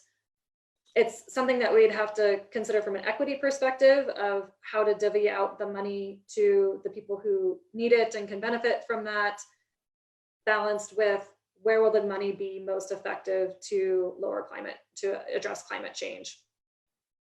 Policies and codes have the biggest bang for your buck in most of these categories, that it doesn't cost a lot. It's mostly time and effort to implement, but it's difficult to just do the policies alone. So layering that with marketing and training and incentives really is needed for success of that policy. And policies too have that equity consideration of how are they exempt for certain people that can't afford to make those changes. Renewable energy, the couple things we wanted to note here is advocacy is probably the biggest item here versus on buildings. We felt that policies had the biggest bang for your buck as far as city investment. Renewable electricity is a lot going to be on the advocacy side. We're really counting on the utility achieving those goals, making sure that there are adjustments made to allow the incentives needed and install community gardens and have available renewable energy for people that are interested in buying it. Similar comments on incentives, where this is looking at kind of divvying out cash to put solar in different facilities and making sure to address equity with that, and then looking at reasonable levels of incentives. Transportation was the one on those earlier charts. It gets to be the biggest piece of the pie when you're looking at total investment. And this, a lot of it goes to infrastructure, where we're looking at putting in rapid transit. There are studies that have already been performed. There are cost estimates out there for the level of investment needed to make these changes. This is one where we could have some revenue from the congestion pricing, which we just discussed. This does not take that into consideration. So this is just on the investment side. The incentives in this category are focused on, the biggest piece of this is free transit. So that is a pretty big number, range of $4 million to $120 million if we get overnight ship. So those are the two big buckets. You're breaking up again, Celeste. Sorry. Okay. The better if I'm closer? Yes. Okay. Don't sit back. Okay. Yep. And then this one was on the consumption side, that there are some very low cost things we can do to encourage more recycling and composting. But the feedback of the team working on this component was that we do need to invest in infrastructure in order to greatly increase the recycling and composting. But there are some initial policies in that first phase that we can get going to push more onto that. And then the next step would be that infrastructure needs to build up the facilities. On that infrastructure side, we're showing these costs as sort of all in. These could be generated from different sources. So it could be bonds, or are other ways that infrastructure is paid for. So while we're showing all this budget, these could be different funding sources for initiatives. And that's similar on here. There are other places that have done dedicated funding for resiliency infrastructure from different sources, and trying to get that master plan as that critical first step on resiliency. We also did some evaluation just to do kind of a visual evaluation of some of the top strategies from from the Consider It site. So this just gives some kind of visual comparisons, some of the same kind of takeaways on this, that some of the policies are high impact and low cost, but they're really needing to have all of these different elements included. So similar messaging here on the electric supply side. One thing to note on the transportation, the team did want to emphasize that all of these strategies need to be integrated. So just providing free transit may not prompt people to take transit unless you also increase parking prices, maybe do congestion pricing. So making sure that all of these things are done in concert together.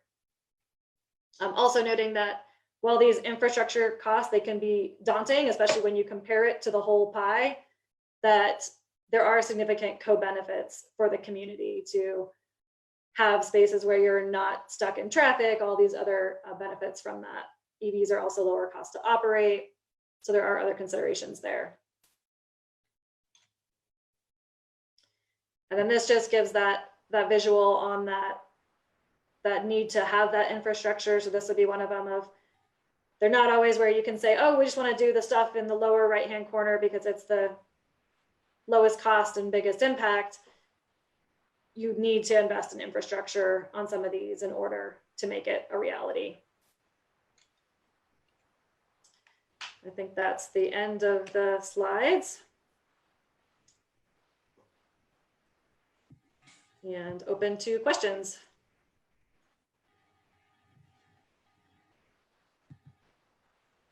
I might start us off just with a quick question around buildings that Celeste, maybe you have the answer to, or maybe Katrina has some insights here. But one of the things that I'm really noticing, or I noticed, you know, the gap when it comes to like us reaching between 2030 and 2040 our goals, and how buildings, you know, and transportation are a big part of that.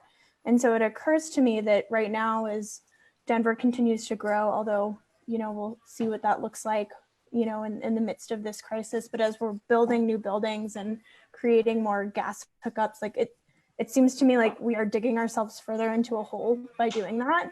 And, you know, I'm curious if one of the recommendations this task force can bring to the city council and to the mayor is around, you know, a more rapid timeline for requiring all electric hookups or something like that, because that seems to me like a really big gap that we should probably address if we're serious about hitting that 2040 goal. Can you guys hear me? I'm getting a message that my speaker isn't working. I can hear you. Okay. We can hear you. Yeah, and I don't know if Katrina or Liz want to add into that from the city's perspective. I think that this task force had recommended moving the net zero energy goal up from 2035 to 2030, which will have a big improvement. But yeah, it's still, you keep putting gas on for the next 10 years, then those buildings won't be retrofitting again for the next 20. So after that, and even that is a hard retrofit. So I don't know if there's opportunity or possibility to make that even sooner or what that would look like, but I think that's a great point. Yeah, I'll just speak to the math, which is that you're right, Emily, that we, if we continue to build buildings that are emitting carbon or using fossil fuels, then it makes the problem worse over time, right? So we have to figure out other ways to continue to decrease our emissions. And so the sooner we can start to move towards net zero, the better off we will be in terms of hitting those goals long term. What that exactly looks like, and in terms of the phasing, I mean, you all have set some pretty ambitious goals in terms of net zero buildings, but it's going to take a lot of supports to get there.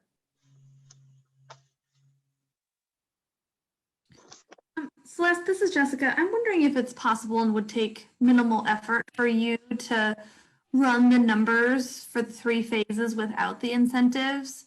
I mean, that was like quite shocking to see how much money incentives cost. And, you know, I think in this time of a really tough budget authority, we should really be focused on policies that are super high impact, but lower cost. So I wonder if we could see those numbers as well.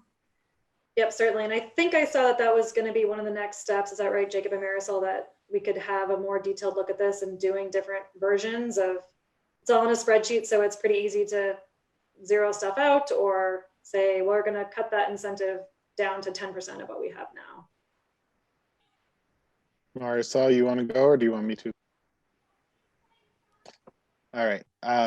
So yes, when we start talking about the final package, we need to balance both what we're suggesting in terms of revenue and the solutions. And so those don't necessarily need to be exactly equaled out, but on the 21st and 28th of this month, we'll start to need to negotiate both some of both the considerate side, what's come out of the considerate side in terms of how our proposals can be adjusted, as well as from a technical perspective, how they can help us actually get to our goals that the task force set in terms of what's missing, and then ultimately the cost. So yes, hopefully that helped. Yeah, can I just say, I'm a little bit concerned to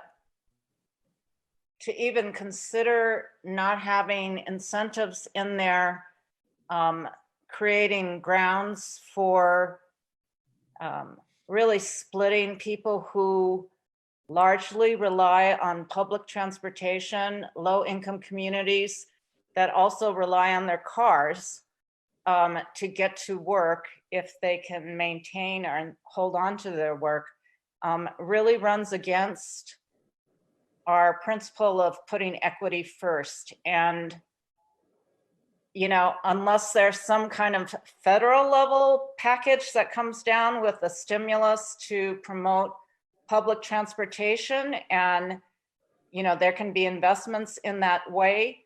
If we eliminate incentives, I feel like we give very little consideration for the impact on equity, because most people can't afford electric vehicles.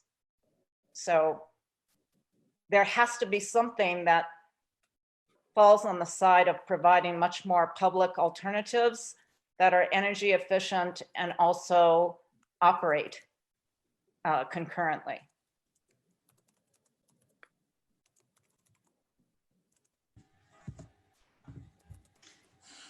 Yeah, I think that's a great point. It could be somewhere in between that the level of incentives that we have here, or maybe on the high end.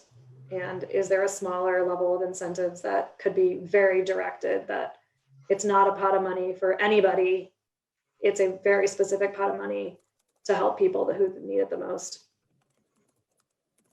Celeste, this is Matthew from the Auto Dealers. We have had conversations with the Colorado Energy Office before about offering electric vehicle purchase incentives that are capped out when the value of the vehicle exceeds a certain number. So they really are only for low-income buyers.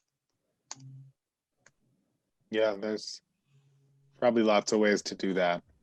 Thanks, Matt. Yeah, I do think that we need to have, I think that one of the most important pieces of the recommendations that you all ultimately decide on and craft, especially as it relates to equity, will be how. How does the city decide?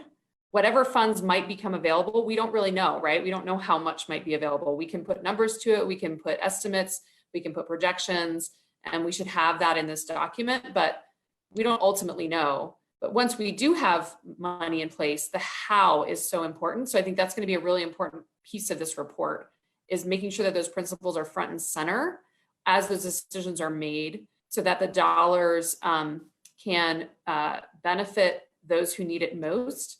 And that we're also using the policy levers to get the high impact GHG reductions. Mm-hmm. If I can throw another how question in there for Celeste, your slides indicated that by 2030, you thought Denver would have 52% electric vehicles. We've got about 700,000 registered in that state, so that'd be 360,000 electric vehicles here in 10 years. And I think statewide, we have 32,000 right now after the first 10 years of selling them. How do we get to that number? I think that's a great question, Matthew. And given our 6 minutes left, I think it deserves much more in depth in terms of the strategy discussion. So let's turn to any last question for Celeste, more of a clarifying question rather than an in-depth discussion question that we will need to spend time diving into. All right, so here's what I want. I want you all to go to the reactions at the bottom of your page, and let's give a virtual hand clap to Celeste, please. Yay. Okay. So we have a few things that we need to do in our last 5 minutes. The first is we want to go over the next few meetings that we have. So Marisol is going to go over that. We also have a little update on the Consider It site, which we'll cut very short and provide in writing. And then we have the outline for our final report that we will share out. And in the link that Marisol just shared to everyone, you will have an opportunity to comment on it, since we clearly don't have time to take those comments today live. Marisol, did I miss anything for what we need to do here at the end? No, and I just chatted out the rest of, sorry, I missed the R in my cut and paste here, but just so we're clear, actually, this is our 10th meeting. I think I said meeting 9, my apologies. We will then be meeting 11 next week. Remember that we meet every Thursday in the month of May to develop the revenue package options and identifying the final package. Then meeting 12, we're going to really be reviewing the public feedback. Remember, each of your subgroups will be having a separate meeting to review that prior to the meeting on the 21st, so that you can dive deeper into that information and then modify the package on the 21st. And then finally, we will finalize everything on the 28th. So just wanted to continue to remind everybody about our process. And yes, this is very aggressive and a very tough month. Yes, we can put it in a Google Doc, absolutely. And that has been shared in the, right, Marisol? There's a link to the outline. Yes, it's shared in the feedback form. You'll see that's linked there also. Yeah, so that's something that can be editable via Google Doc, as well as the report. Absolutely, we'll need you to be weighing in directly on that. I'm sorry, that was not a random question that I intuited for those of you not watching the chat. That's from the chat. So Jessica just said that the link doesn't allow edit access, so you'll need to grant edit access for people who have that link already. It should allow you to type in suggestions and add comments, but not direct edit. So we'll make sure that that's the case. Just because of version control, we wanted to limit that a little bit. So then maybe I'll just flash up the outline. Would that be helpful for folks for a minute? Just to give a little context. Sure, and everyone, we're usually receiving about 9 people are filling out the feedback form for us. It would be incredibly helpful if you can fill out that feedback form, especially since this goes into both this meeting pluses and deltas, and it goes into then the outline plus comments. So the link is there in the chat. Right, thank you. Yes, please do that. So just to give this a little context, there will be an executive summary, obviously an introduction, sharing a lot of things. Our philosophy is we want this to be as short as possible while thoroughly explaining recommendations and the like. So we talk about the overarching goal right up front. And then the next big thing is to talk about equity and the other supports packages. So the way people are thinking about this will be really important in terms of those incentives that we were just talking about and how to conceptualize those incentives and where to invest funding. And then we go into sector by sector. The thinking here is that we really want these policy recommendations around each of the sectors. We'll still have the rest of the strategies in there, but since this is going to the mayor and council, we really want the high-level policy recommendations together with the equity and supports. And then, of course, adaptation and resiliency goes in there. And then ultimately, I think I'm looking at an old version. So I apologize for that. We instead called this investment. So some of the information that Celeste shares, however, that's updated, and whatever funding options that you identify, and then the recovery aspects that we talked about last meeting. Then whatever next steps and other recommendations you may have outside of those, and then all the other information that we've gathered, including the considerate site analysis and the meetings in a box methodologies, those issue briefs that Celeste and team put together, etc. So that's just to give context. I'm not asking for feedback now, but we would love you to indicate if you are willing to help sort of be a key reviewer writer. This is a fast time frame, and we want to make sure that it's in the voice of the task force, not just me and Marisol trying to capture what you're saying, but for folks to really get in there and help support it. So if you could, in the chat, thank you. Sebastian, Jessica have already volunteered. Naomi, Jennifer, thank you. Please type that. Awesome. Great. I also wanted to offer that Kapwa. So you all have been able to meet both Desiree as well as Jeremy, who joined us, I think, in the last meeting from Kapwa. They have offered to do an equity scan of the report and to support the writing of the equity section. So if anyone in particular wants to raise their hand for helping draft the equity section, I can connect you directly with Desiree to help write that portion of the report and to help review the report for equity. Great. Jennifer, do you have a question on that? No, she raised her hand to help with the equity section. Oh, great. I'm just going to. Oh, Kelly, you're here. Okay, great. Thank you, everyone. Consider it. We'll send you the report out here in preparation for our meetings leading up to the 21st. So in the next, as soon as we can, people are quickly analyzing that and putting a draft together, and we'll have some of the data. But we had thousands of comments. We had over 800 people subscribe as users. We had about 5,000 people visit the site. So pretty successful, especially during this time. Last word of wisdom, Marisol or Liz? No, Potato and Chip say hi, everybody. Stay safe and healthy. Always good to see you. We'll see you next week. Thank you, everyone. Great meeting. Thanks, everyone. Bye.